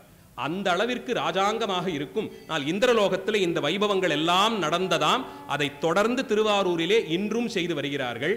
அதனால் வேண்டி அத்தனை சுகங்களையும் அனுபவித்துக் கொண்டிருந்த இந்திரலோகத்தையும் விடுத்து நமக்காக வேண்டி திருவாரூர் தலத்திற்கு எழுந்தருளினார். எதுல வந்தார்? அங்க இருக்கும்போது 1000 தந்தங்கள் கொண்ட தனியான யானை உண்டு, ஐராவனம் உண்டு. அது இங்கெல்லாம் வராது. இந்த லோகத்திற்கு அதுக்கு சம்பந்தம் இல்லை. பார்த்தாராம், இந்த லோகத்திற்கு எது பொருந்தி வரும்? நல்ல பெரிய காளமாடு கிடைத்ததாம். ஆனேரேரி, ஐராவனம் ஏறாதே ஆனேரேரி, ஒரு ஏரின் மேலே எருதின் மேலே ஏறி வந்தாராம். யானை மேலே வர்றது எப்படி? ஒரு காளை மாட்டின் மேலே வருவது எப்படி? இவர்தான் அதையெல்லாம் விரும்பினார். இதுதான் தியாகம். அத்தனை சுகங்களையும் தியாகம் பண்ணிவிட்டு நமக்காக வேண்டி எளிமையின் சின்னமாக வந்து வீற்றிருக்கிறார் தியாகாதிராஜ மகாராஜர். தியாகம் செய்வதனாலே ஒருவர் மகாராஜாவாக முடியுமா? ராஜாக்கு என்ன அடிப்படை லட்சணம்? எல்லாத்தையும் சேர்க்கணும். என்னென்னலாம் இருக்கோ எல்லாத்தையும் சேர்க்கணும். செல்வத்தை சேர்க்கணும். பிற நாடுகளை எல்லாம் போய் ஜெயித்து பூமி பரப்பளவை தனதாக்கி கொண்டே வர வேண்டும். எத்தனை நாடுகளை ஜெயிக்க முடியுமோ எல்லா நாட்டையும் ஜெயிக்கணும். ஆனா தியாகம் செய்து ஒருவர் ராஜாவாக முடியுமா? இவர் ஒருத்தர் தான். அத்தனை சுகபோகங்களையும் தியஜித்து விட்டு என் அடியார்களுக்காக வேண்டின்னு வந்து எழுந்தருளி இருக்கிறார். அதனாலே தியாகாதிராஜர். அத்தனை தியாகங்களுக்கும் இவரை போலே ராஜா இருக்க முடியாது. அப்பேற்பட்ட மூர்த்தி, குணபூர்த்தியான ஸ்வரூபம் அது. அந்த அளவிலே வந்து எழுந்தருளி இருக்கிறார். ஐராவனம் ஏறாதே ஆனேரேரி அமரர் நாடாளாதே ஆரூராண்ட ஐராவனமே என் அம்மானே நின் அருட்கண்ணால் நோக்காதார் அல்லாதாரே. உன்னை மிகச்சிறப்பான முறையிலே உணரும்படியாக என்னை செய்த எம்பெருமானே, அயராதே தன்மை உடையவனாக நுண்மணல் உருவினனாக உண்மை பொருளாக இருக்கக்கூடியவனே ஐராவனமே. ஐராவனம் என்பது அது ரொம்ப விசேஷமான ஒரு விஷயம். இந்த ஐரை மீன் சொல்லுவாங்க. அது மணல் மாதிரி இருக்கும், பொட்டு பொட்டா மணல் போல இருக்கக்கூடியது, கொஞ்சம் பெருசு பெருசாக ஒரு மண் கல் மாதிரி இருக்கும், மணற்கட்டின்னு சொல்லுவாங்க. ஐயாரப்பர்னு சொல்கிறோமே திருவையாறு பெருமானை, அந்த பெருமானுடைய திருமேனி இப்படித்தான் இருக்கும். இந்த பஞ்ச நதீஸ்வரருங்கிறதெல்லாம் பின்னாளில் வந்த காரணம். 5 ஆறுகள் முதல்ல எல்லாம் அங்கே ஓடலை, ரொம்ப பின்னாளில் தான் அதெல்லாம் வந்தது. அவருக்கு ஐயாரப்பர் என்று பெயர் வருவதற்கு காரணம் ஐரை மீன் போன்று இருக்கக்கூடிய மணற்கட்டிகளால் ஆன திருமேனி அவர். ஆனால் தான் அவருக்கு புனுகுச்சட்டத்தால் திருமஞ்சனம் செய்வார்கள். மற்றபடிக்கு பால் தயிர் முதலிய திரவியங்கள் எல்லாம் சுவாமி எழுந்தருளி இருக்கக்கூடிய ஆவுடையாருக்கு மட்டும்தான் செய்யப்படும். ரொம்ப ஆச்சரியமான திருமேனி. மூலவருடைய அந்த திருவுருவை சில காலத்தில் தான் தரிசனமே செய்யலாம். அவருக்கு ஏற்பட்ட திருநாமம் இந்த காரணத்தால் தான். அதனால தான் இங்கேயும் சொல்றார், ஐராவணமே என்னம்மானே, நீ ஒவ்வொரு நுண்மணல் பொருளிலும் கலந்திருக்கிறாய். அதனால் தான் அத்தனை உயிருக்கும் நீ ஆதாரம்னு சொல்லும் போது மனிதர்களுக்கு மட்டுமா இப்படியெல்லாம் சந்தேகம் வருதே? இல்லை இல்லை, சின்ன சின்னதா மண் ஒரு துகள் எடுத்தீர்கள் என்றாலும் ஒவ்வொரு மண் துகளிலும் தான் கலந்திருக்கக்கூடியதான சிறப்பு இவருடையது. ஐராவணமே என்னம்மானே, நின் அருட்கண்ணால் நோக்காதார் அல்லாதாரே, உன்னுடைய அருட்பார்வைக்கு படாதவர்கள் என்றும் பெருமைக்கில்லாதவர்கள் ஒரு பொருள். மற்றொன்று, அவர்கள் அல்லாதாருங்கிறார். எது அல்லாதார்? இன்பம் இல்லாதவர்கள். பாவம் இல்லாதப்பட்டவங்க அப்படின்னு நாம சிலரை பார்த்து பாவப்படுறோமே, எதுக்காக சொல்றோம்? பொருள் வசதி இல்லை. யாரானா ரொம்ப படிக்காதவர்களை பார்த்து இல்லாதவர்கள்னு சொல்லுவதே இல்லை. நம்ம ஞானம் இல்லைங்கிறதுக்காக இல்லைன்னு நாம சொல்லுவதில்லை. காசு பணம் இல்லைன்னா இல்லாதவர்கள்னு நாம ஒரு பேர் கொடுக்குறோம்ல. அப்பர் பெருமான் சொல்றார், அல்லாதார் யார் தெரியுமா? உன்னுடைய அருட்பார்வைக்கு இலக்காகாதவர்கள். இன்பம் அடைவதற்கு வேறு வழி இல்லை. அந்த பரிபூரணமான இன்பம் அல்லாதவர்கள் இவர்கள். வாஸ்தவத்தில் அதுதான் குறை. காசும் பணமும் என்றும் வரலாம், எப்போது வேண்டுமானாலும் போகலாம். முடிவில்லாத இந்த இன்பம் இருக்கு தெரியுமா, அதுதான் என்றும் நிலைத்திருக்க வேண்டும். அது யாருக்கு வாய்க்கலையோ அவர்கள் எல்லாம் ஏழைகள் அப்படின்னு. உன்னுடைய அருட்கண் பார்வைக்கு ஆளாகாதவர்கள் அல்லாதார் என்று சொல்லி அவரை இந்த பாடல்னாலே தொழுக்கிறார். இந்த பாட்டில் ஒவ்வொன்றிலும் ஒவ்வொரு பாடலும் தனித்தனியே பார்க்க வேண்டியது இந்த பதிகம். அது இதற்கே தனியே ஒரு நாளெல்லாம் செலவு பண்ணலாம். அப்பர் பெருமான் திருவாரூருக்கு பாடிய ஒவ்வொரு பதிவுமே சிறப்பு தான். இல்லை, இது கொஞ்சம் இன்னுமே விசேஷமானதாகவே நாம் கருதும்படியான சிறப்புடைய பதிகம். இந்த பதிகத்தில் தான் அடியேன் எப்போதுமே எந்த சொற்பொழிவு தொடங்கினாலும் மறவாமல் சொல்லக்கூடிய நீரூரும் செஞ்சடையாய் பாட்டெல்லாம் இந்த பதிகத்தில் தான் வந்திருக்கு. அற்புதமான அனுபவங்கள், திருவாரூர் அனுபவங்கள் நிறைந்த பதிகம். இதிலே 7வது பாடலிலே ரொம்ப பிரபலமான பாட்டு. ஒரு தலைவி ஒருத்தி ஆரூர் பெருமானுடைய அருளுக்கு இலக்காகி விட்டாள். அவள் நிலை படிப்படியா எப்படி மாறிக்கொண்டு வந்ததுங்கிறத பாடுறார். பெருமானிடத்தே காதல் கொண்டு மையல் கொண்டு ஒரு தலைவி விழுந்து விட்டாள். எதனாலே விழுந்தாள்னு கேட்டா, அவள் திருவாரூரை சேர்ந்தவளா? இல்லை, அப்படி தெரியல, பாட்டில் அப்படி சொல்லலை. அவளுக்கே வீட்டில் இதெல்லாம் தெரியுமோ, இப்படி ஒரு பெருமான் இருக்கார், அவருடைய சிறப்பு இது, இதெல்லாம் ஏற்கனவே தெரியுமான்னா தெரியல. முதல்ல எங்க தெரியுமா பிரச்சனை ஆரம்பித்தது? வீட்டிற்கு வந்த யாரோ திருவாரூருக்கு போயிருந்தேன், தியாகராஜ சுவாமியை தரிசனம் பண்ணேன்னு சொன்னார்களாம். அந்த பேரை மட்டும்தான் முதல்ல கேட்டான். அதுவே போதுமானதாக இருந்தது இந்த தலைமகள் மயங்கி விழுவதற்கு. முன்னம் அவனுடைய நாமம் கேட்டாள், வேற ஒன்றும் கேட்கல. முதல்ல அவருடைய பெயரை கேட்டாள். அது மட்டுமே போதுமானதா? நிச்சயமா போதுமானது. அப்பர் பெருமானுக்கு திருச்செவியிலே திலகவதியார் பஞ்சாட்சரத்தை ஓதுவித்தாள். அன்று காலை சூலை நோயால் துடித்து கொண்டு சுவாமி அதிகை வீரட்டானத்து குதிர்கோயில் வாசல்ல வந்து நிற்கிறார். இந்த அம்மையார் அலகிடும் பணிக்காக வெளியே வந்தார். இத்தனை கஷ்டத்தையும் சொல்லி அழுதவருக்கு சுவாமியினுடைய பராக்கிரமத்தை எல்லாம் பறக்க சொன்னாள் அம்மையார்? இல்லையே, பஞ்சாட்சரத்தை ஓதி அதிகை பெருமானுடைய திருநீற்று பிரசாதத்தை கொடுத்தார். நொடி பொழுதில் அத்தனையும் மாறியதா? எல்லாம் மாற்றி கொடுத்தது இல்லையா? அந்த திருநாமத்தின் சிறப்பு அது. முன்னம் அவனுடைய நாமம் கேட்டாள். தியாகராஜன் என்ற அந்த திருநாமத்தை மட்டும் கேட்டாளாம். அது ஒண்ணுத்துக்கே போரும், அப்படியே விழுந்துட்டாளாம். இந்த பேரை கேட்டாலே இவ்வளவு சுவையா இருக்கே, காது கூட இந்த இனிப்பு சுவையின் தன்மையை அறியும்படி ஆகிவிட்டதே. இந்த இனிமையான திருநாமத்திற்கு உரியவரான அந்த பெருமானுடைய அழகெல்லாம் என்ன, அவர் திருவுருவம் என்னன்னு கேட்டாராம். அதற்கு அடுத்து அவருடைய அழகை வர்ணித்து சொன்னார்களாம். அம்மா போயிருந்தேன், பெரிய சிம்மாசனம், 2 பக்கமும் அங்கே சிங்கங்கள்லாம் இருந்தது. 8 சிங்கங்கள் அந்த சிம்மாசனத்தை தாங்கி இருந்தது. 8 கஜங்கள் இருந்தது, 8 சர்ப்பங்கள் இருந்தது, படிப்படியாக அமைக்கப்பட்டிருந்தது. பொன்னால் வேயப்பட்டு ரத்தனங்கள் பதிக்கப்பட்டிருந்தது. எல்லா திசையிலும் திரிசூலம் பொறிக்கப்பட்டிருந்தது. 4 வேதங்களும் 4 தூண்கள் ஆயித்து. அத்தனை கலைகளும் விதானமாக மேலே தொங்கின. முத்தும் பவளமும் கொண்டு அலங்கரித்திருந்தார்கள். இந்த அத்தனை அழகையும் தோற்கடிக்கும் விதமாக இந்த எம்பெருமான் உள்ளே எழுந்தருளி இருந்தார். திருமுகம் மட்டும்தான் தரிசனம் செய்ய முடியும். மார்பெல்லாம் பதக்கங்கள் வரிசையா போட்டிருந்தார். அந்த திருமேனிக்குள்ளே ரகசியம் ஏதோ பொருத்தப்பட்டிருக்கிறதாம். தலையிலே இண்டை மாலை அழகும், காதிலே அவர் அணிந்திருந்த கொப்பழகும், ஆடரவ கிண்கிணி காலழகும், அந்த திருமுகத்திலே குமிழ் சிரிப்பும், திருநீற்று பட்டை தரித்திருந்த விதமும்னு ஒவ்வொரு அங்கத்தையும் வர்ணித்து யாரோ கேட்டார்களாம். சொல்ல சொல்ல இந்த தலைவி கேட்டாள், பார்த்தாள், மூர்த்தி அவனிருக்கும் வண்ணம் கேட்டாள். அதன் பிறகுதான் கேட்டாளாம், பேரும் சரி, அவருடைய இந்த வடிவழகு சிறப்பும் சரி, இந்த பெருமான் எங்கே இருக்கிறார்னு கேட்டாளாம். பின்னை அவனுடைய ஆரூர் கேட்டாள். அவர் திருவாரூருங்கிற தலத்திலே வீற்றிருக்கிறார்னு சொன்னார்களாம். 3 விஷயங்கள் கேட்டிருக்கிறாள். திருநாமச் சிறப்பு, திருவுருவச் சிறப்பு, அவள் வீற்றிருக்கக்கூடிய தலத்தின் சிறப்பு. சிவபூஜை செய்பவர்கள் சைவாகமப்படி சிவபூஜை செய்யும் போது சுவாமியை அங்கே எழுந்தருளும் போது 3 மந்திரங்கள் முக்கியம். நிறைய படிப்படியாக மந்திரங்கள் உண்டு. அதிலே 3 பகுதிகளாக இருக்கக்கூடிய ஒரு மந்திரம் உண்டு. ஆசனம், மூர்த்தி, மூலம் என்று அதை சொல்லுவோம். சுவாமியை முதல்ல எழுந்தருளச் செய்வதற்கான ஆசனத்திலே ஒரு வில்வதளத்தை கிள்ளி எறிந்து அந்த ஆசனம் அவருக்குரியதாக இருக்கட்டும்னு பாவிக்கணும். அதற்கு ஆசன மந்திரம்னு பேர். அடுத்தது ஆசனம் கொடுத்தவுடன் அதிலே எம்பெருமானுடைய திருவுருவத்தை எழுந்தருள பண்ணுவோம். சிவலிங்க திருமேனியை எடுத்து வைப்போமா, அங்கே பாவிக்கணும். 14 புவனங்களுக்கும் அதிபதியான பெருமான் யாரோ அவர் என் பூஜையின் பொருட்டு இந்த லிங்கமூர்த்தத்திலே வந்து எழுந்தருளட்டும்னு வேண்டிக் கொண்டு அந்த மூர்த்தியை ஸ்தோத்திரம் செய்வோம். ஆசனம், மூர்த்தி. 3வதாக மூலமந்திரம். அந்த தத்துவம் எதை வெளிப்படுத்துகிறதோ அதை பற்றி சொல்லக்கூடிய மூலமந்திரம். சிவபூஜையிலே இந்த 3 மந்திரங்களும் எல்லா படியிலும் வரும். ஒவ்வொன்றா எது செய்யும் போதும் இந்த மந்திரத்தை சொல்லித்தான் மேலே தொடரணும். ஆசனம், மூர்த்தி, மூலம். இந்த அம்மையாரும் என்னென்னலாம் கேட்டிருக்கா, அவனுடைய திருநாமத்தை கேட்டாள், அவனுடைய வடிவத்தை கேட்டாள், அவருடைய மூர்த்தியினுடைய தன்மையை கேட்டாள். அதன் பிறகு அவர் இருக்கக்கூடிய ஆசனமான திருவாரூர் தலத்தை கேட்டாள். ஆசனம், மூர்த்தி, மூலமாகிற 3 மந்திரங்களையும் பெற்றதாக குருநாதரத்திலிருந்து உபதேசமாக பெற்றது போலே இந்த முதல் வரியை கொள்ளுகிறோம். முன்னம் அவனுடைய நாமம் கேட்டாள், மூர்த்தி அவனிருக்கும் வண்ணம் கேட்டாள், பின்னை அவனுடைய ஆரூர் கேட்டாள். உபதேசம் தான் ஆயிருக்கு. அதற்கே என்ன ஆச்சு அவள் நிலைமை? பெயர்த்தும் அவனுக்கே பிச்சியானாள். பிச்சின்னா பைத்தியம். பைத்தியம் பிடித்து போய்விட்டதாம் இந்த பெண்ணுக்கு. பிச்சேறி திரிந்தாள். இன்னும் பெருமானை போய் பார்க்கல. அதை நல்லா மனசுல வச்சுக்கோங்க. திருவாரூர் எந்த திக்கில் இருக்குன்னு கூட இவளுக்கு இன்னும் தெரியாது.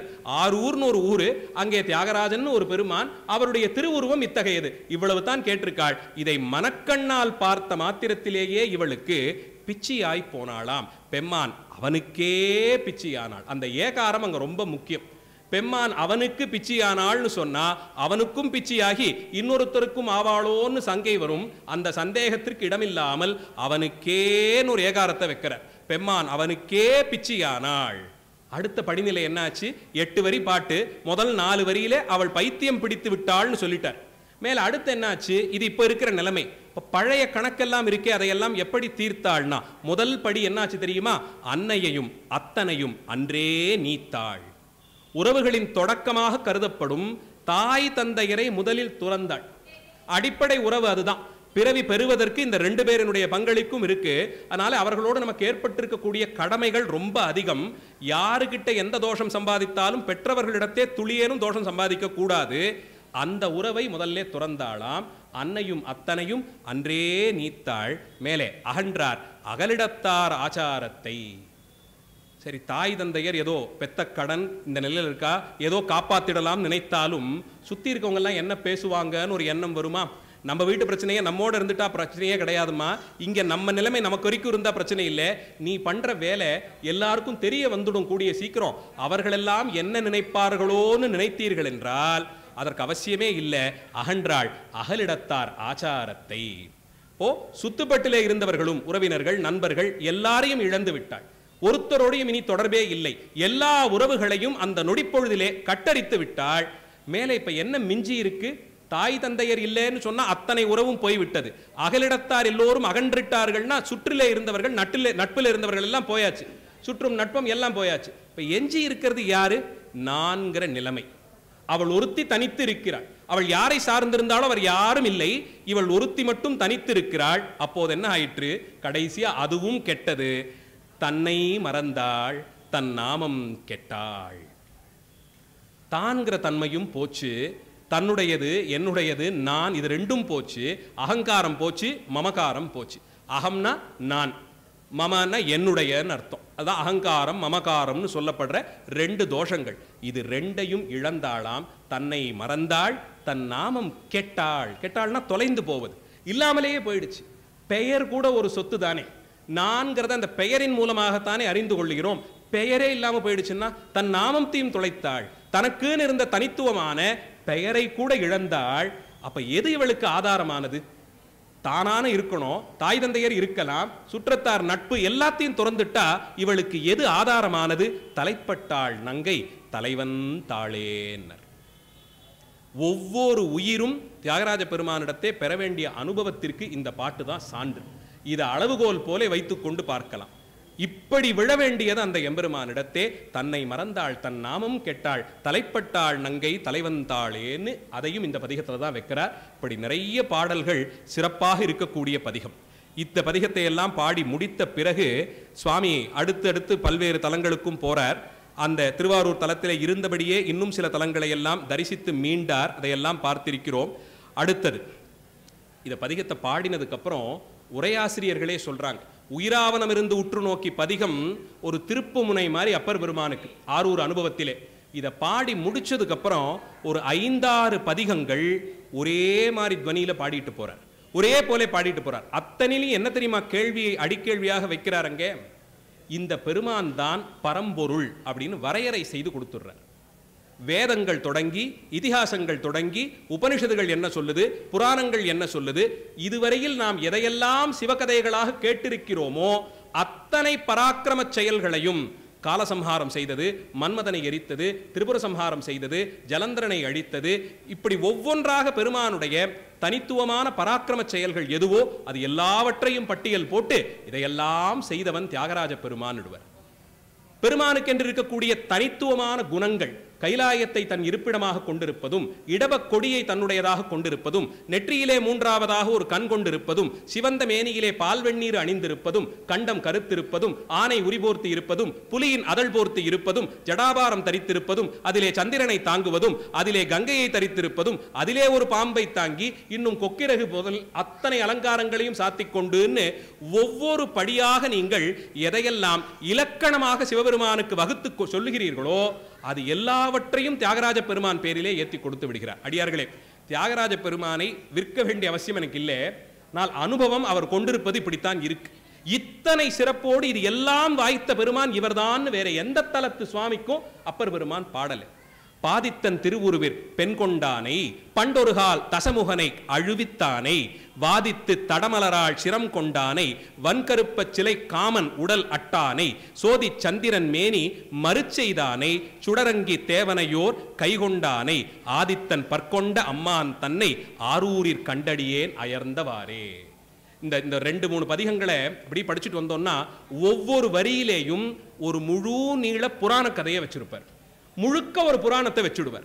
பாதித்தன் திருவுருவில் பெண் கொண்டானை, இதுதான் முதல் பதிகம். அதாவது பெருமானுடைய பராக்கிரமத்தை சொல்ல விழைந்த 5 பதிகங்களிலே முதல் பதிகத்தின் முதல் வரி.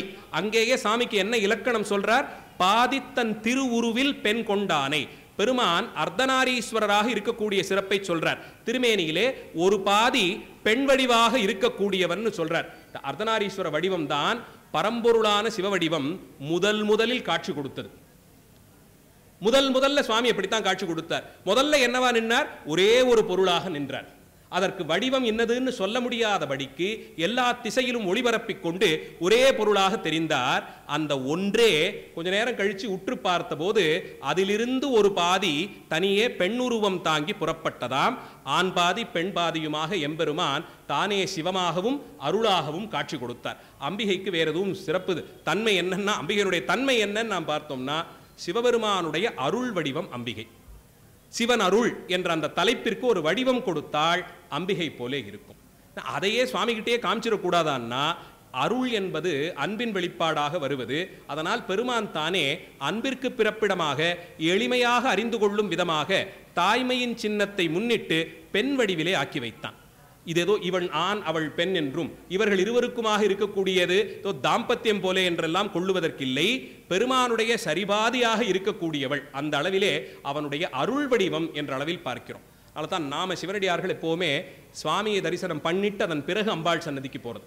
சுவாமியை வழிபட்டுட்டோம்னா அந்த அருள் எங்கேன்னா இந்த இடத்திலே அருள் வடிவம் அம்பிகையாக இருக்கும்படியாலே அந்த நிலையில் பாதித்தன் திருவுருவில் பெண் கொண்ட நிலையிலிருந்து தான் முதல்ல பாடுறார். பண்டொருகால் தசமுகனை அழிவித்தானே, 10 தலை கொண்ட ராவணன் அழிந்து போகும்படியாக செய்தவன். ராவணனை சிவபக்தன் சிவபக்தன் புராணங்கள் சொல்லுவதை கேட்டு அவர் நாம் வணங்கத்தக்கவரோன்னு ஒரு சங்கை நமக்கு வந்துருது. சமீப காலங்களில் இதையெல்லாம் பற்றி நிறைய குழப்பங்களும் வந்து கொண்டிருக்கின்றன. ராவணனை நாம் வணங்கணும்னு சொல்லி எல்லாம் இங்கே ஒரு காலத்திலும் சைவ சித்தாந்த சமயம் வைதீக சைவ சமயம் வேத நெறிகளுக்கு புறம்பாக போவது கிடையாது, கிடையவே கிடையாது. அந்த வேதத்தின் வெளிப்பாடாக இருக்கக்கூடிய இதிகாசங்களிலே முதன்மையானது ராமாயணம். அந்த ராமாயணம் முழுக்க முழுக்க சிவபரமாகவே பாடப்பட்டதாகவே அறிஞர்கள் எல்லாம் வரையறை செய்து கொடுத்திருக்கிறார்கள். அதில் ராமன் கதாநாயகனாக இருக்கிறதுனாலே அது விஷ்ணுவை பற்றியதோன்னு கேட்டால் இல்லை, முழுக்க அது சிவபரமானதுன்னு கொள்ளுகிறோம். எங்கேயெல்லாம் ராமனுக்கு ஒரு தடங்கல் வருதோ அங்கெல்லாம் நேர்முகமாகவும் மறைமுகமாகவும் சிவபெருமான் அருள் கொண்டுத்தான் அவன் செயலாற்றி இருக்கிறான் என்பதாலேயும் நிறைவாக தான் பெற்றிருந்த அந்த ஹத்தி தோஷம் கொலைபாதகத்திலிருந்து மீள வேண்டி ராமேஸ்வரம் திருத்தலத்திலே சிவபூஜை செய்த சிவனடியாராக நாம் ராமனை பார்க்கிறோம். ஆயிரமும் இவன் சிவபக்தி செய்தவனாகவே இருந்தாலும் கொஞ்சமும் குணத்தில் எந்த தெளிவும் இல்லாதவனாக இஷ்டத்திற்கு இல்லாததாய் ஒரு பெண்ணை தான் கவர்ந்து சென்றான் என்ற தோஷம் ஒரு காலத்திலும் ராவணனை விட்டு நீங்காது. அதனால் அவன் வணங்கத்தக்கவனாக ஒருபோதும் நாம் பார்ப்பதில்லை. சந்தேகம் வராமல் இருக்கிறதுக்குத்தான் ஞானசம்பந்த பெருமானும் அப்பரடிகளும் பதிகம் தோறும் ஒவ்வொரு பதிகத்திலும் ஒரு பாடல் ராவணனுடைய கர்வத்தை சிவபெருமான் பங்கம் பண்ணினதை பாடியிருப்பார். ஒவ்வொரு பாடலில் ஒவ்வொரு பதிகத்திலும் ஒரு பாடல் வைத்து பாடுவார். தயவு செய்து இது போலே புதிதாக சொல்லுபவர்களுடைய வார்த்தைக்கெல்லாம் அடியார்கள் மயங்க வேண்டாம். ஒரு காலத்திலும் ராவணன் வணக்கத்திற்குரியவனாக நம்முடைய ஆச்சாரியர்கள் காட்டிக் கொடுக்கவில்லை. மாறாக ராமபிரானை ஈனமிலா புகழ் அண்ணல்னு சொல்லியிருக்காங்க. பெரிய புகழுடையவன் ராமன்னு சொல்லி அப்பரடிகள் அண்ணல்னு சொல்றார். ராமனை எங்கள் தலைவன் சொல்லி அப்பர் பெருமான் சொல்லிக் கொள்ளுகிறார். நமக்கு அப்பர் பெருமான் வாக்குத்தான் முக்கியம், அவ்வப்போது வந்து போறவர்களுடைய வாக்கெல்லாம் கிடையாது. அதனாலே ராமனை பரம சிவபக்தனாக நம்முடைய ஆச்சாரியர்கள் காட்டி கொடுத்திருக்கிறார்கள். ஒரு காலத்திலும் எதிர்த்தட்டிலே நின்று அற்பமான பயன்களுக்காக பெண்ணை அபகரிக்க சென்றவன் ஒருவன் சிவனடியானாக கொள்ளப்படுவதில்லை. தான் சொல்லிட்டார், பண்டொருகால் தசமுகனை அழிவித்தானே, அவன் போகும்படியாக அழித்தவனே, ராவணன் வருந்தும்படியாக அவனை நிறுத்தியவனை, வாதித்த தடமலரான் சிரம் கொண்டானை, எதிர் நின்று பேசிய நான்முக பிரம்மனுடைய சிரத்தை அப்படி கிள்ளி எறிந்தார்.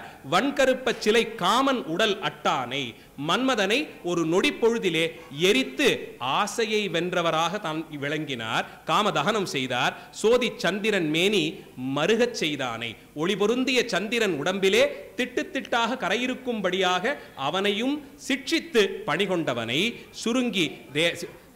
சுடரங்கி தேவனை ஓர் கை கொண்டானை, அங்கின்னா அக்னி, அக்னியை ஒரு கை குறையும்படியாக செய்தார் சுவாமி.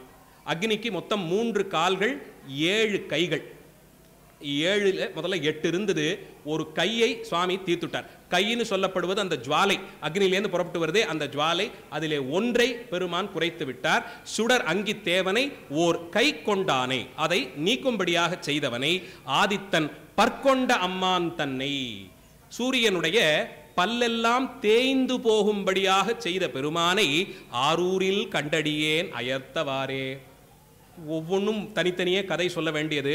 பொதுவாக சொல்லிடுறேன், இவர்கள் அத்தனை பேரும் சிவபெருமானை எதிர்த்து செய்யப்பட்ட தட்சனுடைய யாகத்திலே கலந்து கொண்ட போது வீரபத்ர கடவுள் அவர்கள் அத்தனை பேரையும் தண்டித்தார்.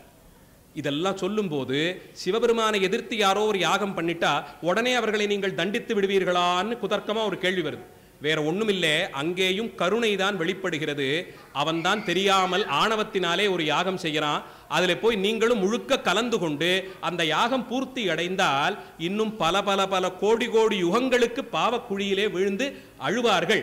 அந்த நிலை வேண்டாம்னு பாதியிலே அந்த யாகத்தை தடுத்து நிறுத்தினானாம்.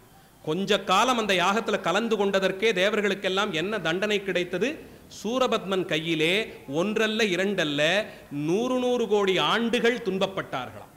சூரபத்மனுடைய கையிலே அகப்பட்டு அவனுக்கு தொண்டு செய்யும் கீழ்மை நிலையை அடைந்தார்கள். அதற்கு காரணம் தட்சன் நடத்திய யாகத்திலே போய் கலந்து கொண்டதால் வந்த வினை. இதையெல்லாம் தீர்த்த பெருமானை திருவாரூரில் இன்று கண்டுகொண்டேன், அயர்ந்து போனேன். எல்லாவற்றையும் மறந்துவிட்டேன், இவன்தான் பரம்பொருள் என்பதை கண்டடைந்தேன். இதே குரல் ஒலிக்க ஒவ்வொரு பதிகமாக பாடியிருக்கார். அடுத்து ஒரு 4-5 பதிகங்கள் இதே பொருளிலே பாடுவார்.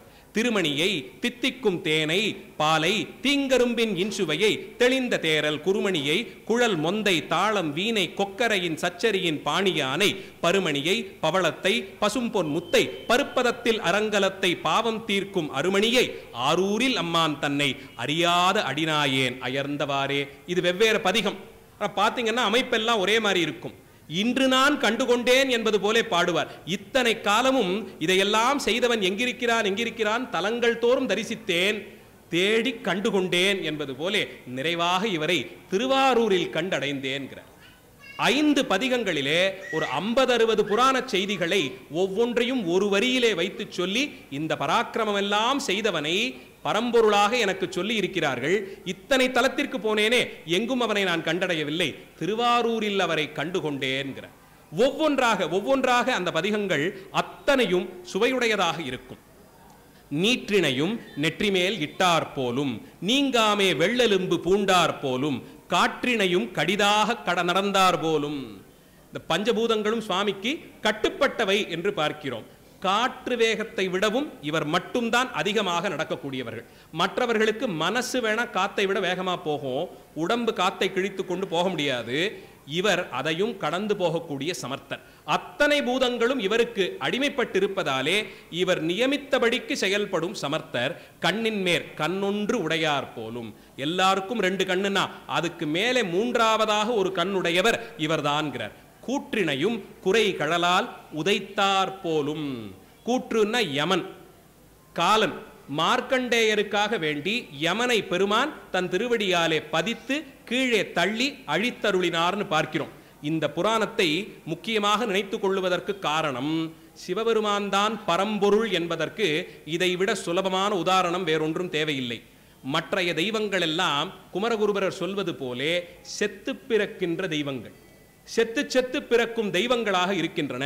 திருமால் 10 அவதாரங்கள் எடுக்கிறார். தான் பரம்பொருளாக இருந்தால் எந்த தாய் தந்தை வயிற்றிலேயும் பிறக்க வேண்டியது இல்லை. தானாக தோன்றி தானே செய்ய வேண்டிய செயலையெல்லாம் செய்து முடித்து மறுபடியும் வைகுண்டத்திற்கு போய் சேரலாம். ஆனால் பிரபலமாக இருக்கக்கூடிய அவதாரங்களை எல்லாம் எடுத்துக்கொண்டு பாருங்கள். ராமாவதாரத்திற்கு ஒரு யாகம் செய்து தாயின் கர்ப்பத்திலே 10 மாச காலம் தங்கி பிள்ளையாக பிறந்து வினைவசப்பட்டு வினையின் வெளிப்பாடாக பல இன்ப துன்பங்களை எல்லாம் அனுபவித்து கடைசியிலே அவச்சொல்லெல்லாம் கேட்டு மனைவியோடு பிணக்கமில்லாது அங்கே ஒரு சிரமம் ஏற்பட்டுன்னு ஒவ்வொன்னா கடந்து கடைசியிலே நீ வந்து சேர வேண்டிய காலம் வந்ததுன்னு யமன் வந்து பார்த்து சொல்லிட்டு போயிருக்கான். பரம்பொருளாக இருந்தால் கால தத்துவத்திற்கு இவர்கள் அடங்கி இருப்பார்களா? யமன் தானே இவர்களுக்கு அடங்கி இருக்கணும். அவன் ஒரு பதவி, யமனை ஒரு பதவியிலே நியமித்து வைத்திருக்கிறார். போயும் ஒரு பதவியிலே நியமித்தவன் நம்மை வந்து சொல்ல வேண்டிய அளவில் தான் இந்த தெய்வங்கள் இருக்கின்றன என்றால் சிவபெருமானுடைய அவதாரம்ங்கிற வார்த்தையை நம்ம கேட்டிருக்க மாட்டோம். இந்த 2 சொல்லும் ஒன்னா வரவே முடியாது. சிவபெருமான் அவதரிக்கும் நிலை எப்போதும் கிடையாது. பிறவாயாக்கை பெருமான், பெரியோன் என்றெல்லாம் அவருக்கு திருநாமம் உண்டு. பிறந்து இறக்கும் தன்மை சிவபெருமானுக்கு இல்லை. அவர் யாரான அடியாருக்கு அருளனும்னு முடிவு பண்ணிட்டார்னா அந்த க்ஷணப்பொழுது திருவேடம் தாங்கி எழுந்தருளுவார். பாண்டிய நாட்டிலே வெள்ளம் வந்தது, அடைக்கணும்னு புறப்பட்டார். வந்திங்கிற அந்த கிழவிக்கு தானும் அனுகிரகம் செய்யணும். யாரான தாய் வயிற்றில் பிறந்தா வந்தார்? இல்லை. நினைத்த மாத்திரத்திலே தன் சங்கல்பத்தினாலே எத்தனை பெரிய காரியமாக இருந்தாலும் அதை சாமர்த்தியமாக செய்வாராம். குதிரை மாத்தணும்னு வந்தார்னா இவரை போலே குதிரை ஓட்டக்கூடியவர் யாரும் இல்லை. ரத்தனம் விற்கணும்னு வந்துட்டார்னா இவரை மாதிரி யாராலையும் ரத்தனம் விற்க முடியாது. ஏன் இவ்வளவு தூரம் போறீங்க, விறகு வெட்டியா வரணும்னு முடிவு பண்ணிட்டார்னா இவரை போலே அந்த செயலை சிறப்பாக செய்யக்கூடியவர்கள் யாருமே இருக்க முடியாது. கைதேர்ந்த விறகு வெட்டி கூட இவரை போலே வேலை பார்க்க முடியாதாம். அடியாள் வேலைக்கு வந்தாலும் கூட, பணி செய்ய வந்தாலும் கூட இவர்தானா பரம்பொருள்னு சந்தேகிக்கிறதுக்கு அங்கே ஏதாவது இடம் இருந்ததா? ஒரு சின்ன அளவு சந்தேகம் வந்தாலும் பாண்டிய மன்னன் பிரம்பாலை அடித்திருப்பானா? அடிமை வேலைக்கு வந்தவர் என்றால் அந்த லட்சணத்திற்கு குறைவில்லாமல் வந்தாராம். எந்த தொழில் எடுத்துக்கொண்டாலும் அதை சரியாக செய்வதிலே சமர்த்தர். காலனைத்தான் காலால் தள்ளி அவனுக்கே மரணம் அறிவித்தபடியாலே கால தத்துவத்தை கடந்த பெருமான் இவர் ஒருவர் தான். இவர் ஒருவருக்குத்தான் அந்த நிலைமை இருக்கிறது. மற்றைய தெய்வங்கள் எல்லாம் இவர் ஆணையின்படி செத்து பிறக்கின்ற தெய்வங்கள் என்று குமரகுருபர சுவாமிகள் சொல்றார். அந்த நிலையிலே காலசம்ஹாரத்தை சொல்லி கொல்புலித்தோல் ஆடை குழகர் போலும் ஆற்றினையும் செஞ்சடை மேல் வைத்தார் போலும் புலியை அழித்து அதனுடைய அதளை உடுத்தி கொண்டார், தலையிலே கங்கையை சுமந்தார், அணியாரூர் திருமூலட்டானனாரே. இப்படி தொடர்ந்து ஒவ்வொரு பதிகமாக பெருமானுடைய தனித்துவமான சிறப்புகளை எல்லாம் அறுதியிட்டு கொண்டே போய் திருமூலட்டானத்தென் செல்வந்தானே, இந்த மாதிரி ஒரு பதிகம், செம்பொன்சை மணிமாட திருவாரூரில் திருமூலட்டானத்தென் செல்வந்தானே, இப்படி ஒவ்வொரு பதிகமாக சொல்லிக் கொண்டு போய் கடைசியா இந்த தொகுப்புல முக்கியமான ஒரு அறிவுரையை சொல்றார்.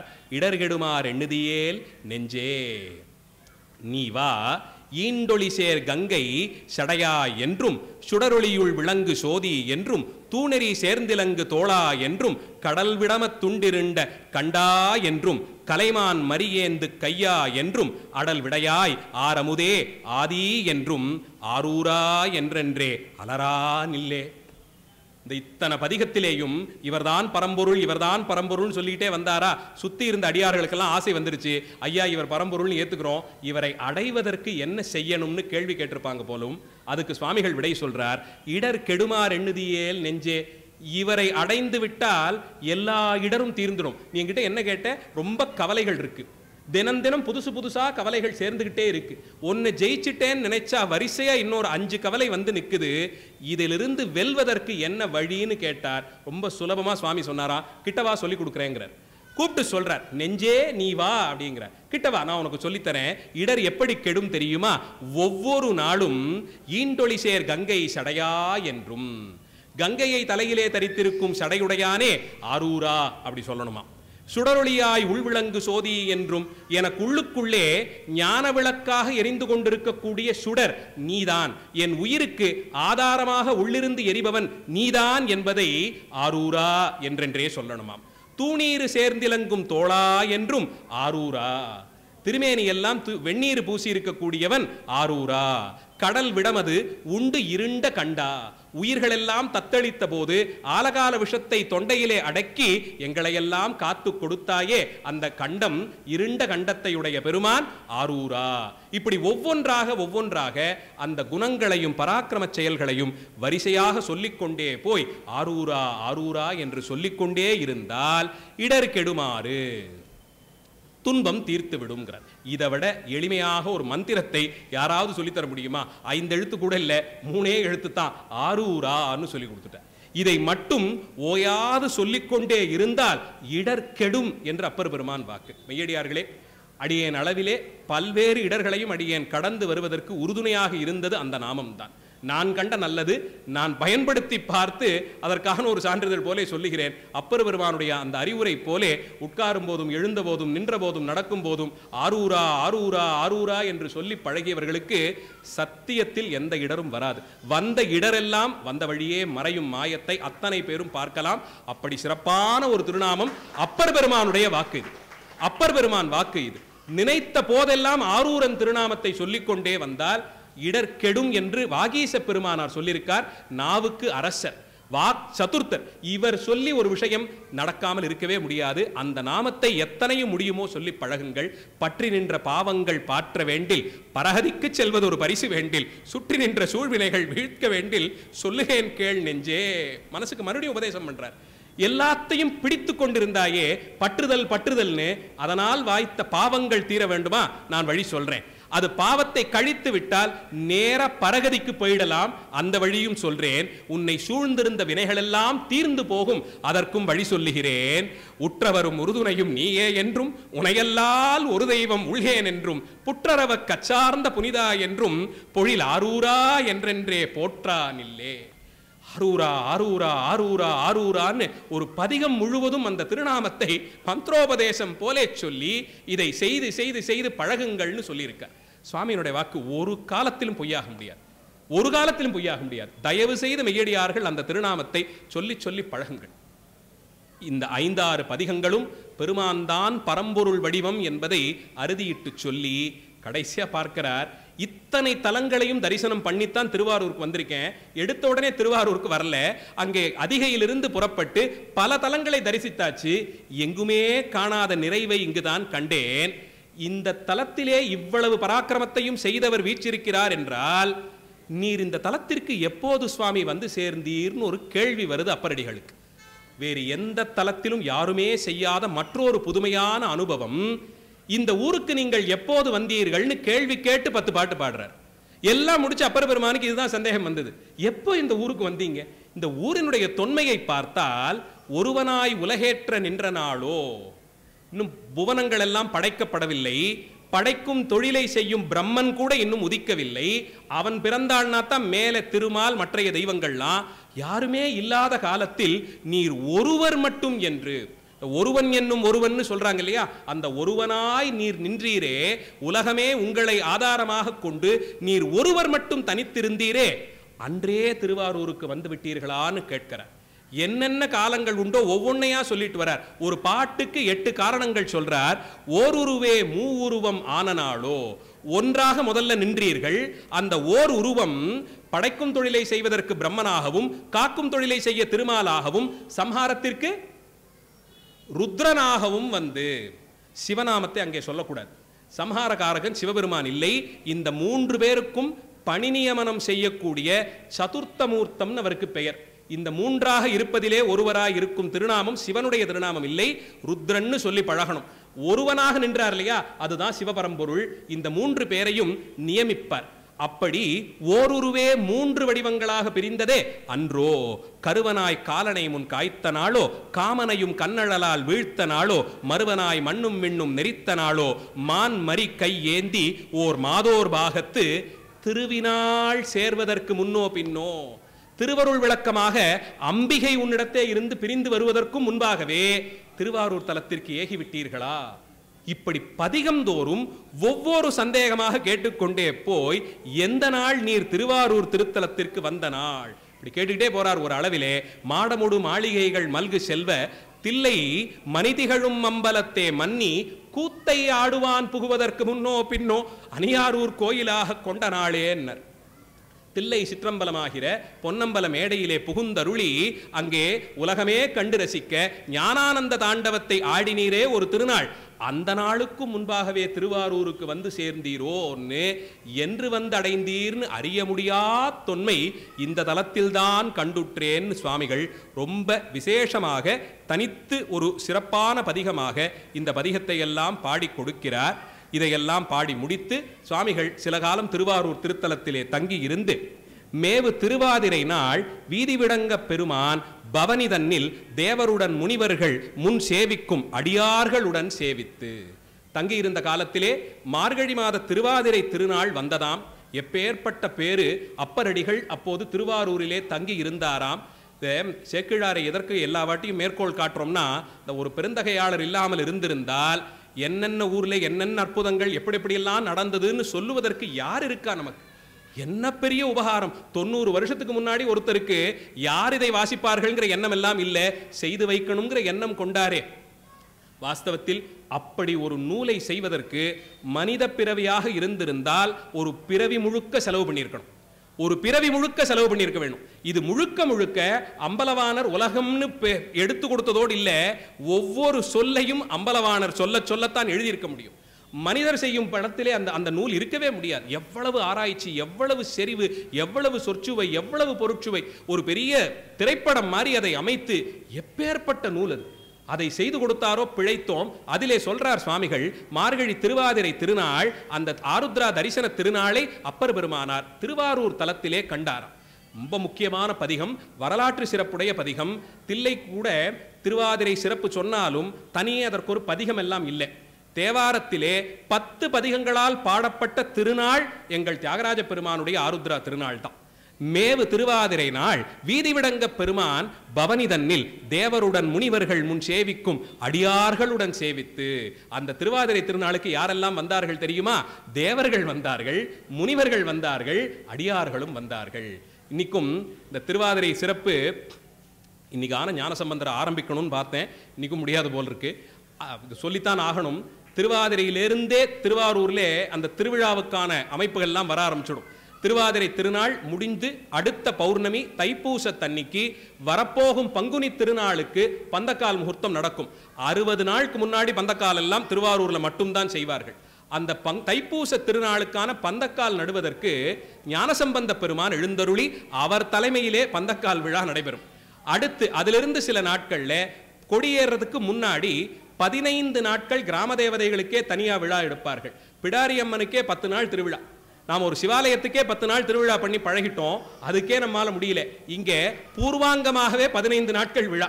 கிராம தேவதைகளுக்கு எல்லாமே பிடாரி அம்மனுக்கு 10 நாள் விழா. ஆரூர் பிடாரி அவளை வழிபட்டு முடித்து கொடியேறி நடக்கும்.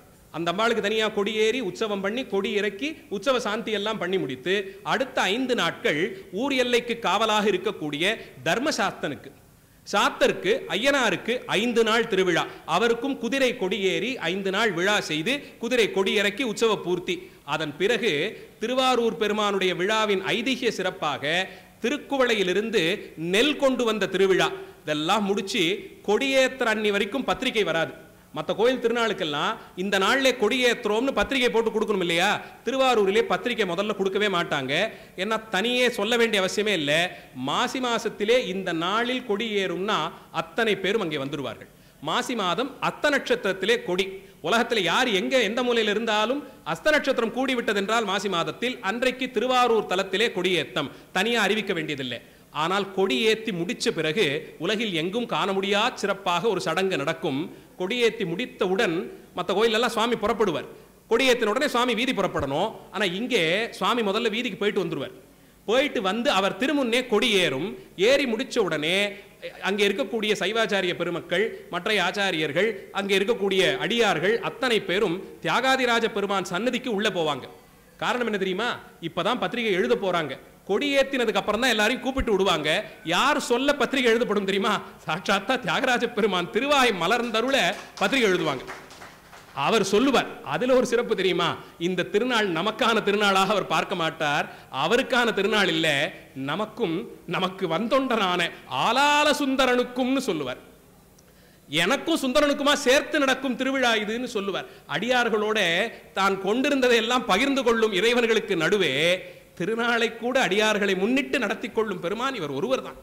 இப்படி ஒரு கருணை அடியார்கள் பக்கத்திலே எந்த கைலாயத்தில் கிடைக்குமான்னு தெரியாது. அப்படி ஒரு கருணை. அவர் சொல்ல கோயில் கணக்கர் அதை எழுதிப்பார். அங்கிருந்து சண்டேஸ்வரர் சன்னதிக்கு போய் சுவாமி கிட்டேந்து இந்த திருநாள் பத்திரிகை உத்தரவாயிருக்குன்னு கொடுக்கணும். அதில் சொல்லும் போதே அத்தனை உலகத்திற்கு இருக்கக்கூடிய எல்லா லோகத்து அடியார்களும் தேவர்கள், முனிவர்கள், கிண்ணறர், கிம்புருஷர், கருடகாந்தர்வர் எல்லாரும் வரணும்னு சொல்லிடுவாங்க. சண்டேஸ்வருடைய வேலை உடனே போய் அத்தனை பேருக்கும் பத்திரிகை கொடுத்து எல்லோரும் வந்து சேருங்கள்னு சொல்லிடுவாங்க. அவ்வளவு பேரும் கூடி விட்டார்களாம். அடுத்த ஒரு காரியக்கிரமம் இருக்கும். சண்டேஸ்வர் சன்னதியிலிருந்து அடியார்கள் அத்தனை பேரும் புறப்பட்டு போய் ராஜநாராயணன் மண்டபத்திலே உட்காருவார்கள். விழாவிற்கு வந்த அடியார்கள் எல்லாம் வரவேற்கணும். 10 நாள் 12 நாள் விழா இல்லை, 55 நாட்கள் விழா. கிட்டத்தட்ட 2 மாசம் நடக்கக்கூடிய விழா. அடியார்கள்லாம் வந்துட்டா ஆரூரிலே குறைவில்லாமல் அன்னம் கொடுத்து விடுவார்கள். ஆனால் தங்கி அடியார்கள் அந்த அன்னம் உட்கொண்டு பெருமானை தரிசித்துன்னு பணிகள்லாம் இருக்கு இல்லையா? அதனாலே வந்த அடியார்களுக்கெல்லாம் புது துணியும் திருவோடும் கொடுப்பார்கள். சைவடியார்களுக்கு எப்படி பூதி சாதனமாக திருநீரு ருத்ராட்சம் எல்லாம் சொல்லப்பட்டிருக்கோ அதுபோலே கௌபீனமும் திருவோடும் சைவ சாதனம். சிவனடியார்கள் கையிலே அன்னம் வைத்து உண்ணவே மாட்டார்கள். அது ஞானசம்பந்த பெருமான் ஒரு வாட்டியும் சொல்லும் போது சமணர்களுக்கும் பௌத்தர்களுக்கும் அந்த நீச்சமான குணம் உண்டுன்னு சொல்லுவார். கையிலே வைத்தவர்கள் உண்பார்கள், நமக்கு வழக்கமே இல்லை. இலைகள்ல சில இலைகள் சொல்லப்பட்டிருக்கு, அதில் வைத்து உண்ணலாம். பட்டைகள்ல சிலதில் வைத்து சாப்பிடலாம். உலோகத்தாலான பாத்திரத்திலே வைத்து சாப்பிடலாம். உத்தமம் திருவோடு. அதனாலே அடியார்களுக்கு திருவோடும் ஒரு கௌபீன துண்டும் பத்திரிகையோடு சேர்த்து கொடுத்து தங்கி இருந்து இந்த உற்சவத்தை அனுபவியுங்கள். இந்த அளவிற்கு அடியாரை உபசரிக்கும் விழா உலகில் வேறெங்கும் காண முடியாது. அப்படி அடியார்களுக்காக தன்னைத்தான் கொடுக்கும் பெருமான். அதனால் இவருடைய திருவாதிரை திருநாளிலே எல்லா லோகத்திலிருந்து அடியார்களும் வந்து கலந்து கொண்டார்களாம். மூவுலகும் களிகூற வரும் பெருமை முறைமையெல்லாம் கண்டு போற்றி நாவினுக்கு தனி அரசர் நயக்கும் நாள் நம்பர் திரு அருளினாலே. நாவினுக்கரையனார் திருவாதிரை திருநாளை தரிசித்து அங்கே எழுந்தருளி இருந்தார். இன்னும் அநேக தலங்களை தரிசித்தார்.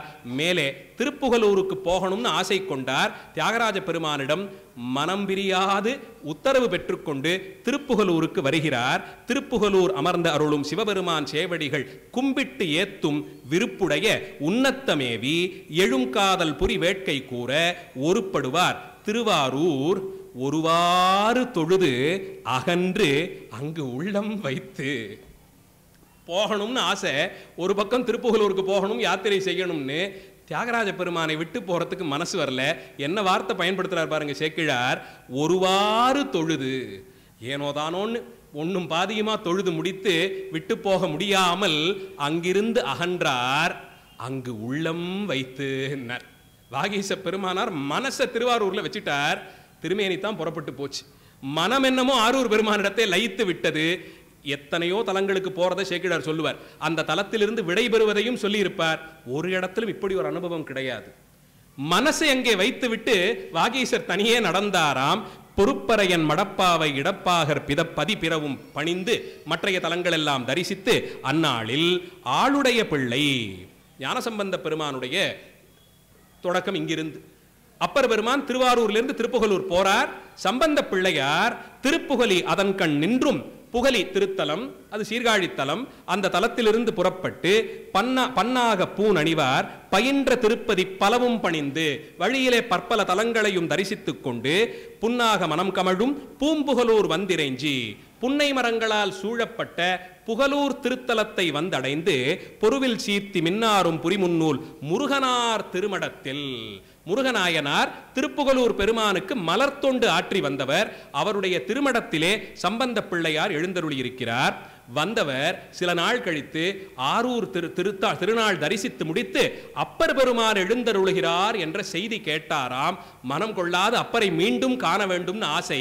மடத்திலிருந்து அடியார்களோடு புறப்பட்டு பூம்புகலூர் எல்லைக்கே சென்று நின்று வரும் வாகீச பெருமானை வணங்கி வரவேற்பதற்காக காத்திருந்தார்.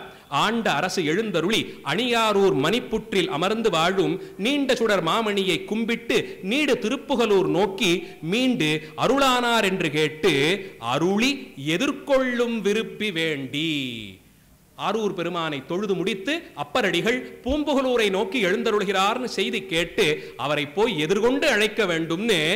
தந்தையை விடவும் அன்பு இவர் பால் அதிகம். அப்பான்னு கூப்பிடாமல் அப்பரேன்னு கூப்பிட்ட சிறப்பு இல்லையா, அவரை தான் போய் வரவேற்கணும்னு நின்றாராம். ஈண்டு பெரும் தொண்டர் குழாம் புடைசூழ எழுந்தருளி எதிர் சென்றார். ஞானசம்பந்தர் வரும் காட்சியை பார்ப்பதற்கு பட்டீச்சரத்து பெருமான் நந்தியம்பெருமானை விலகச் சொல்லி பார்த்தார். ஆனால் அந்த ஞானசம்பந்த பெருமானே அப்பரடிகள் எழுந்தருளும் அழகை பார்க்கணும்னு பூம்புகலூர் எல்லைக்கு போய் காத்து கொண்டு நின்றாராம். கரண்டமலி தடம் பொய்கை காழியர்கோன் எதிரணையும் காதல் கேட்டு. இந்த பக்கம் சம்பந்தர் அப்பருக்காக காத்திருக்கார். அப்பரடிகளுக்கு அதற்கு முன்பாகவே யாரோ போய் சொல்லிட்டாங்க, உங்களை வரவேற்பதற்காக புகலூர் எல்லையிலே ஞானசம்பந்த பிள்ளையார் காத்து கொண்டிருக்கிறார். அணையும் காதல் கேட்டு வரன்று மணி புனல் புகலூர் எதிர் நோக்கி வாகீசர் மகிழ்ந்து வந்தார். முதல்ல வரும்போது வந்தார், ஞானசம்பந்தரை பார்க்க போறோம்னு தெரிந்த உடனே மகிழ்ந்து வந்தாராம், ஆனந்தத்தோடு வந்தாராம். இறைவனை தரிசிப்பதினும் அவன் அடியார் பெருமக்களை தரிசிப்பதிலே மகிழ்ச்சி இரட்டிப்பாகிறது. திரண்டு வரும் திருநீற்று தொண்டர் குழாம் இரு திறமும் சேர்ந்த போதில் இரண்டு நிலவின் கடல்கள் ஒன்றாகி அணைந்தன போல் இசைந்தன. ரெண்டு சந்திரன்களாம், இது ரெண்டும் அப்படி வந்து ஒன்னா சேரும் போது, சந்திரன்னா ஒரு கடல்ல இருந்து புறப்பட்டு வரணும். இப்ப ரெண்டு சந்திரன்னா ரெண்டு கடல் இருக்கணும். இதிலே சந்திரன் சொல்லப்பட்டிருப்பது முறையே ஞானசம்பந்த பிள்ளையாரும் அப்பரடிகளும், கடலாக சொல்லப்பட்டிருப்பது அவரவர்களுடைய அடியார் திருக்கூட்டம். அடியார்கள் அத்தனை பேரும் ஒரு பெரும் கடலாக சங்கமித்தார்களாம். அத்தனை பெரிய கடலுக்கு பொருத்தமா ரெண்டு சந்திரனான வேணும். ஞானசம்பந்தரும் அப்பரடிகளும் இரண்டு சந்திரன் போலே காட்சி கொடுத்தார்களாம். சந்திரன் பரிபூர்ணமான ஞானஸ்வரூபம். மனம் பிறழாமல் இருக்கணும்னா சந்திரனிடத்தே நல்ல ஒரு அருள் நாம் பெற்றிருக்க வேண்டும். அம்பிகை அதனால் தான் சந்திரனை தன் கட்டுப்பாட்டிலே வைத்திருக்கிறாள். ஜோதிடத்திலே சந்திரன் சரியில்லைன்னா சந்திரனை போய் வணங்குவது நமக்கு வழக்கம் இல்லை, அம்பிகையை வணங்க வேண்டியது. இதுதான் நமக்கு சொல்லப்பட்டிருக்கு. ஒவ்வொரு கிரகத்திற்கும் அதிதேவதையாக இந்த தலத்திலே சுவாமி, இந்த தலத்திலே அம்பிகை, இந்த தலத்திலே முருகப்பெருமான்னு சொல்லப்பட்டிருக்கே, அந்தந்த தலத்துக்கு போனா அங்க இருக்கும் சுவாமியை தரிசனம் பண்ணணும். இந்த கிரகங்கள்லாம் ஒன்னோட ஒன்று என்னைக்கு வேணாலும் மாறக்கூடியது. ஒரு 10-20 வருஷத்துக்கு முன்னாடி 9 கிரகம்னு சொன்னா அங்க இருக்கவன், அப்புறம் இப்ப அதை 8 கிரகமா மாத்திட்டான். அவன் அளவிலேயே கிரகங்கள் கணக்கில் இவ்வளவு மாற்றம் இருந்தால் இந்த கிரகங்கள் எல்லாம் நமக்கானவை இல்லை. பெருமானுடைய அருளை நோக்கி இருக்கணும். அதனால அடியாராயிட்டா கிரகங்கள் ஒன்றும் செய்யாதான்னு கேட்டா இல்ல, அது செய்யறது செய்யும், அதனுடைய தர்மம், அதை ஒரு நாள் மாற்ற முடியாது. ஆனால் நாம் பெருமானை வணங்கி இருக்கும் போது வரக்கூடிய ஆபத்தை அவன் திருநாமத்தாலே எதிர்கொள்ளும் தைரியம் நமக்கு கிடைக்கப் பெறும். அதனால் அந்தந்த காலத்திலே தலங்களுக்கு சென்றால் சுவாமியை தரிசனம் பண்ணணும். அங்க இருக்கிற கிரகத்தோட சந்நிதியை போய் மொய்த்து கொண்டு நிற்பது அடியார்களுக்கு இலக்கில்லை. அப்படி 2 சந்திரன்கள் ஞானமே வடிவான இருவரும் கலந்தது போலே காட்சி தந்தார்களாம். திருநாவுக்கரசர் எதிர் சென்று இறைஞ்ச சிவபுரத்து தெய்வவாய்மை பெருஞான சம்பந்த பிள்ளையார் எதிர்வணங்கி, அப்பரே நீர் வரும் நாளில் திருவாரூர் நிகழ்பெருமை வகுத்து உரைப்பீர் என்று கூற, வாகீச பெருமானார் முதல்ல வணங்கினார். அவர் வணங்குவதற்கு முன்பாக சம்பந்த பிள்ளையார் வணங்கினார். நீர் எப்படி இருக்கீங்க, யாத்திரையெல்லாம் சுகமாக முடிந்ததா, என்ன செய்தீர்கள், எதுவுமே கேள்வி இல்லை. அவர் திருவாரூரிலே ஆதிரை திருநாள் தரிசித்து வந்தார்னு சொல்லிட்டாங்க. பார்த்த உடனே, அப்பரே நீர் வருநாளில் திருவாரூர் நிகழ்பெருமை வகுத்துரைப்பீர், ஆதிரை திருநாள் சிறப்பை பார்த்தபடியே சொல்ல வேண்டும் என்று கேட்டுக்கொண்டாராம். ஒவ்வொன்றாக அப்பரடிகள் சொல்லத் தொடங்குகிறார். சித்தம் நிலாவும் தென் திருவாரூர் நகராளும் மைத்தழை கண்டர் ஆதிரை நாளின் மகிழ் செல்வம் இத்தகை மைத்து என்று என் மொழிகேன். நான் சொல்ல முடியுமா அந்த சிறப்பை? எப்பேற்பட்ட சிறப்பு தெரியுமா? இதுபோலே ஒரு திருவாதிரை திருநாள் உலகெங்கிலும் காண முடியாதது. திருவாதிரை திருநாள்னா ஆரூர் தலத்தில் தான் தரிசிக்கணும். அதை நான் சொல்லவும் முடியுமா? என் தமிழுக்கு அது வசப்படுமான்னு யார் நாவினுக்கு அரசரோ அவர் கேட்கிறார். இவருக்கு பெருமான் கொடுத்த சிறப்பு திருநாமம் நாவினுக்கு அரசர்னுட்டார். இவருக்கு தமிழ் கட்டுப்பட்டு நிற்குமாம். அவர் சொல்றார், நான் சொல்லக்கூடியதா திருவாரூர் தலத்திலுடைய மார்கழி திருவாதிரை திருநாள் சிறப்பு இத்தகை மைத்து என்று என் மொழிகேன் என்று அருள் செய்தார். முத்து விதான மணிப்பொன் கவரி மொழி மாலை. திருவாதிரை திருநாள் தனியே ஒரு பதிகம் பெற்றதென்றால் அது திருவாரூர் திருநாள் மட்டும்தான். அந்த தலத்திற்குத்தான் 10 பாடல்களாலே ஆதிரை நாளால் அது வண்ணம், ஆரூர் பெருமான் ஆதிரை நாளால் அது வண்ணம்னு தொடங்கி ஒவ்வொரு நிலையிலும் திருவாரூரிலே நடைபெற்ற அந்த திருவாதிரை திருநாள் எப்படியெல்லாம் நடந்தது, யார் யாரெல்லாம் அதிலே கலந்து கொண்டார்கள்னு ஒருவாறு பாடி முடித்தாராம். பத்தர்களோடைய பாவையர் சூழ பலிப்பின்னே வித்தகக்கோல வெண்தலை மாலை விரதிகள் அத்தன் ஆரூர் ஆதிரை நாளால் அது வண்ணம்னு பூர்த்தியாக அந்த திருநாளிலே யாரெல்லாம் கலந்து கொண்டார்கள், யாரெல்லாம் வந்து சேர்ந்தார்கள், என்னவெல்லாம் நடந்தது, எப்படியெல்லாம் வீதிகள் அலங்கரிக்கப்பட்டன, வீடுகள் எல்லாம் எப்படி அலங்கரிக்கப்பட்டது, ருத்ரகணியராகிற தேவரடியார்கள் எல்லாம் என்னென்ன தொண்டு செய்தார்கள், யார் கவரி வீசினார்கள், யார் குடைபிடித்தார்கள், யார் பிரம்பு ஏந்தினார்கள், இன்னும் சொல்ல போனால் என்னென்ன பிரிவு சைவ அடியார்கள் உண்டோ அத்தனை பேரும் வந்தார்களாம். காபாலிகர்கள் வந்தார்கள், காளாமுகர்களாகிற மகாவிரதிகள் வந்தார்கள். இத்தனை பிரிவுகளும் இங்கே இருந்திருக்கின்றன. எத்தனையோ சைவ பிரிவை சேர்ந்தவர்கள் எல்லாம் ஒரு காலத்திலே செழித்திருந்த பகுதி தான் தமிழ்நாடும். இன்னைக்கு நாம காபாலிகர்கள் மகாவிரதிகள்னு சொல்லிட்டாலே காசியில மட்டும் இருக்காங்கன்னு சொல்றோம். ஒரு காலத்திலே அவர்கள் இங்கேயும் நிறைய இருந்திருக்கிறார்கள். திருவாரூர் தலத்திலேயே இருந்து ஆதிரை திருநாள் தரிசித்திருக்கிறார்கள். அப்படிப்பட்ட சிறப்பையெல்லாம் எடுத்து சொல்லி வித்தகக்கோல வெண்தலை மாலை விரதிகள்ங்கிறார். மகாவிரதிகள்னு பேர். இந்த காளாமுகர்னு சொல்லக்கூடிய அந்த சைவ பிரிவு அவர்களுக்கு லட்சணமே என்னன்னா, சிவபெருமான் மாதிரியே திருவுருவம் தாங்குவாங்க. பெருமானை மாதிரி பெருத்த சடை அணிந்து கொள்வார்கள். திருமேனி எங்கும் திருநீர் பூசிக்கொள்வார்கள். கௌபீனம் மட்டும்தான் தரிப்பார்கள். மேனி எங்கும் அட்சமாலையோடு கூட வெண்தலை மாலை கபால மாலையும் அணிந்திருப்பார்கள். அவர்கள் மகாவிரதிகள்னு பேரு. சுவாமியினுடைய திருவுருவம் என்னவோ அப்படியே தாங்கி இறைவன் வசிக்கக்கூடியதான ஸ்மசானத்தையே இடமாக கொண்டு வசித்து அங்கே கிடைக்கக்கூடிய பலியை உண்டு வாழ்பவர்கள் அவர்கள். அவர்களும் கலந்து கொண்டார்கள். அத்தன் ஆரூர் ஆதிரை நாளால் அது வண்ணம்னு சொல்லி 10 பாடல்களாலே திருவாரூர் திருவாதிரை திருநாள் சிறப்பை பாடி முடித்தாராம். நமக்கே அந்த பதிகத்தை கேட்டால் ஒரு சந்தோஷம் வருது. எப்பயான ஆயுசுல ஒரு வாட்டி போய் திருவாரூரிலே திருவாதிரை திருநாள் மகாபிஷேகத்தையும் சுவாமி கொடுக்கக்கூடிய பாத தரிசனத்தையும் பார்க்கணும்னு ஒரு ஆசை வரலாம். இங்கே சொன்னவர் நாவுக்கரசர், கேட்டவர் ஞானசம்பந்தர். இந்த காட்சியை நினைத்து பாருங்கள். இவர் சொல்ல அவர் கேட்டாராம். எப்படி இருந்திருக்க முடியும்? வரலாற்று சிறப்புடைய காட்சி. இவர்கள் 2 பேரும் ஒன்றுக்கும் மேம்பட்ட முறையிலே சந்தித்து கொண்டு பிரிந்து ஒன்றாக இருந்து பிரிந்துன்னு நடந்திருக்கு. ஒவ்வொரு முறை சந்திப்பையும் சேக்கிழார் பெருமான் ஆச்சரியமாக பாடுவார். திருப்புகலூரே ஒரு மாதிரி, திருப்பூந்துருத்தியிலே ஒரு மாதிரின்னு அந்த அனுபவங்கள் வரும். ஆனால் இங்கே மட்டும்தான் இவர் கேட்ட மாத்திரத்தில் ஒரு பதிகம் பாடினார். மற்றைய பதிகங்கள் எல்லாம் சிவபெருமான் திருச்செவி சாய்த்து அங்கீகரித்தது. இது சம்பந்த பிள்ளையார் திருச்செவி சாய்த்து அங்கீகரித்தது. எப்பேற்பட்ட சிறப்பு இந்த பதிகத்துக்கே இருக்கணும். அப்பர் சொல்ல சம்பந்தர் கேட்டு அங்கீகரித்த பதிகம்னா, அடடா, அதுக்குத்தான் ஆரூர் திருவாதிரை திருநாள் எத்தனை புண்ணியம் பண்ணியிருக்கணும், எங்கள் பெருமான் எவ்வளவு புண்ணியம் பண்ணியிருக்கணும், இவர் சொல்ல அந்த விழாவின் சிறப்பை அவர் கேட்டாரே. அப்படி கேட்டு முடித்தாராம். நமக்கே ஒரு ஆசை வருது. கேட்டவர் ஞானசம்பந்தர். அரசு அருளி செய்த வாய்மை அப்பொழுதே அருள் ஞானம் உண்ட சிரபுர வேந்தரும் சிந்தையின் கண் திருவாரூர் வணங்குதற்கு விரவிய காதலின் சென்று. அப்பர் சொல்ல கேட்ட உடனே, சிரபுரம் என்பது சீர்காழிக்கு மற்றொரு திருநாமம். சீர்காழி தலைவரான எங்கள் பிள்ளையார் அதை கேட்ட மாத்திரத்தில் அழகு பொருந்திய திருவாரூரை வணங்க வேண்டும், உடனே வணங்க வேண்டும் என்ற ஆசை கொண்டு சென்று போற்றி மீண்டும் வந்து உம்முடன் மேவுவன். மேல பேச்சே இல்லை.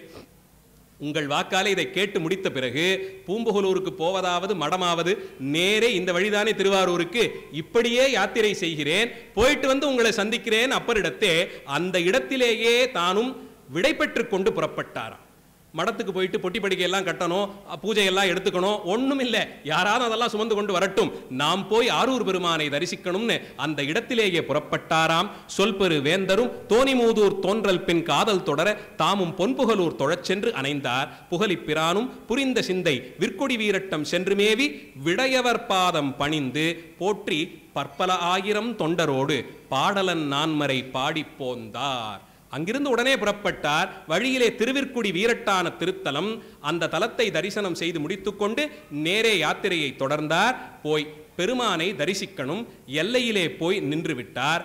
அங்கே போனவர் பெருமானுடைய சிறப்பை படிப்படியாக பாடிக்கொண்டு போறார். ஞானசம்பந்தர் மொத்தம் 5 பதிகங்கள் திருவாரூர் தலத்திற்கு பாடியிருக்கிறார். அதிலே 3 பதிகங்கள் 3 பதிகங்கள் ஊருக்கு வெளியில, 2 பதிகங்கள் ஊருக்குள்ளே நுழையதற்கு முன்னாடி, 5வது பதிகம் ஊரிலேந்து புறப்பட்ட பிறகு. எப்படி அப்பரடிகள் மனசை திருவாரூர் பெருமானிடத்தை வைத்துட்டு தான் மட்டும் வந்தாரோ, அதுபோல சம்பந்தரும் முதல் முறையாக ஒரு அனுபவம். புறப்படணும்னு புறப்பட்டுட்டார். புகலூருக்கு வரேன்னு அப்பர்கிட்ட சொல்லியிருக்கார். அங்கே போகணும். பாதி தூரம் அப்படி வெளியே வந்துட்டாரா, திரும்பி பார்த்தார். உன்னை விட்டு நான் எப்படி தரிப்பேன்னு அங்கிருந்தபடி இன்னொரு பதிகம் பாடினாராம். போற வழியில ஆசையில பாடுறது ஒண்ணு, புறப்பட்டுட்டோமேன்னு சொல்லி மனசாசை தீராது இன்னொரு பதிகம் பாடி வெளியிருந்தபடியே சமர்ப்பித்து விட்டுத்தான் மேலே யாத்திரை மேற்கொண்டார். அந்த வரிசையிலே முதலில் நகரத்தை தூரத்திலிருந்து பார்க்கும் போதே ஒரு முழு பதிகத்தை பாடிவிடுகிறார். பாடலன் நான்மறையான் என்று தொடங்கக்கூடிய பதிகம். பாடலன் நான்மறையன் படிப்பட்ட கோலத்தன் திங்கள் சூடலன் மூவிலைய சூலம் வலனேந்தி கூடலர் மூவையிலும் எரியுண்ண கூரெறி கொண்ட எல்லி ஆடலன் ஆதிரையன் ஆரூர் அமர்ந்தானே. எந்த திருவாதிரை சிறப்பை கேட்டவுடன் இவர் புறப்பட்டாரோ, அந்த திருவாதிரை நட்சத்திரத்திற்கு உரியவனான பெருமான் அவன் இருப்பது ஆரூர் திருத்தலம்தான் என்றபடிக்கு அந்த பெருமானை அந்த இடத்திலே கொண்டாடி பேசி முடித்து மேலே தொடர்ந்துன்னு ஞானசம்பந்தருடைய அனுபவம் ஒவ்வொன்றாக வர இருக்கிறது. நாளைய தினம் ஞானசம்பந்த பிள்ளையாரினுடைய மிஞ்சி இருக்கக்கூடிய 4 பதிகங்களுக்கான அனுபவத்தையும், அதை தொடர்ந்து திருவாரூர் தலத்திற்கென்றே திருவவதாரம் செய்து வாழ்க்கையின் பெரும் பங்கை ஆரூர் பெருமானுக்கென்றே செலவிட்டு தான் பெற்ற செல்வமெல்லாம் ஆரூர் பெருமானை தவிர மற்றொன்று இல்லை என்ற அளவிலே இருந்து அவரை பாடுவதையே பணியாக கொண்டு அவருக்கே தானாய் வதித்த சுந்தரமூர்த்தி சுவாமிகளினுடைய அருள் சிறப்பை நம்பி ஆரூரர் பெருமானுடைய அருள் சிறப்பை அவருக்கு பெருமான் நிகழ்த்தி காட்டிய அற்புத லீலைகளையும் அடியேன் அறிந்தவாறு தெரிவிக்க அடியார்கள் எல்லாம் வந்து சேர வேண்டும் என்று பிரார்த்தித்துக் கொள்கிறேன். இன்றைய நிகழ்ச்சியிலே ரசிக்கும்படியாது ஏதோ ஒரு விஷயங்கள் இருந்திருந்தால் அது அடியேனை திருத்தி பணிகொண்டருளும் தர்மபுராதீன குருமகா சன்னிதானுடைய அருட்கருணையினாலே வாய்த்தது. குறைகள் நிச்சயமாக இருக்கும். அதை குணமென்று கொண்டு அடியார்கள் மன்னித்தருள வேண்டும் என்று கேட்டுக்கொண்டு நிறைவு செய்கிறேன். ஆதிபராசக்தி என்னும் அன்னை வாழி, அல்லியங்கோதை பெயராம் அம்மை வாழி, மாதவர் சேர் வான்மீகநாதன் வாழி, மகிழ்வருளும் தியாகேச வள்ளல் வாழி, போதமுதவும் தேவதீர்த்தம் வாழி, புனித சிவனடி தொண்டர் வாழி, நீதியருள் சிவதர்ம கர்த்தர் வாழி, நிறை செல்வ திருவாரூர் நீடு வாழி, மூர்த்தியெல்லாம் வாழி எங்கள் மோனகுருவாழி, அருள் வார்த்தை என்றும் வாழி, அன்பர் வாழி பராபரமே. எல்லாம் ஸ்ரீ தியாகராஜ கிருபை. ஸ்ரீ தியாகராஜ மகாராஜோ விஜயதே. ஆரூரா தியாகேசா. நன்றி, வணக்கம். இந்த தகவல் உங்களுக்கு பிடிச்சிருந்தா லைக் பண்ணுங்க, உங்க ஃப்ரெண்ட்ஸுக்கு ஷேர் பண்ணுங்க, மறக்காம எங்க சேனலுக்கு சப்ஸ்கிரைப் பண்ணுங்க.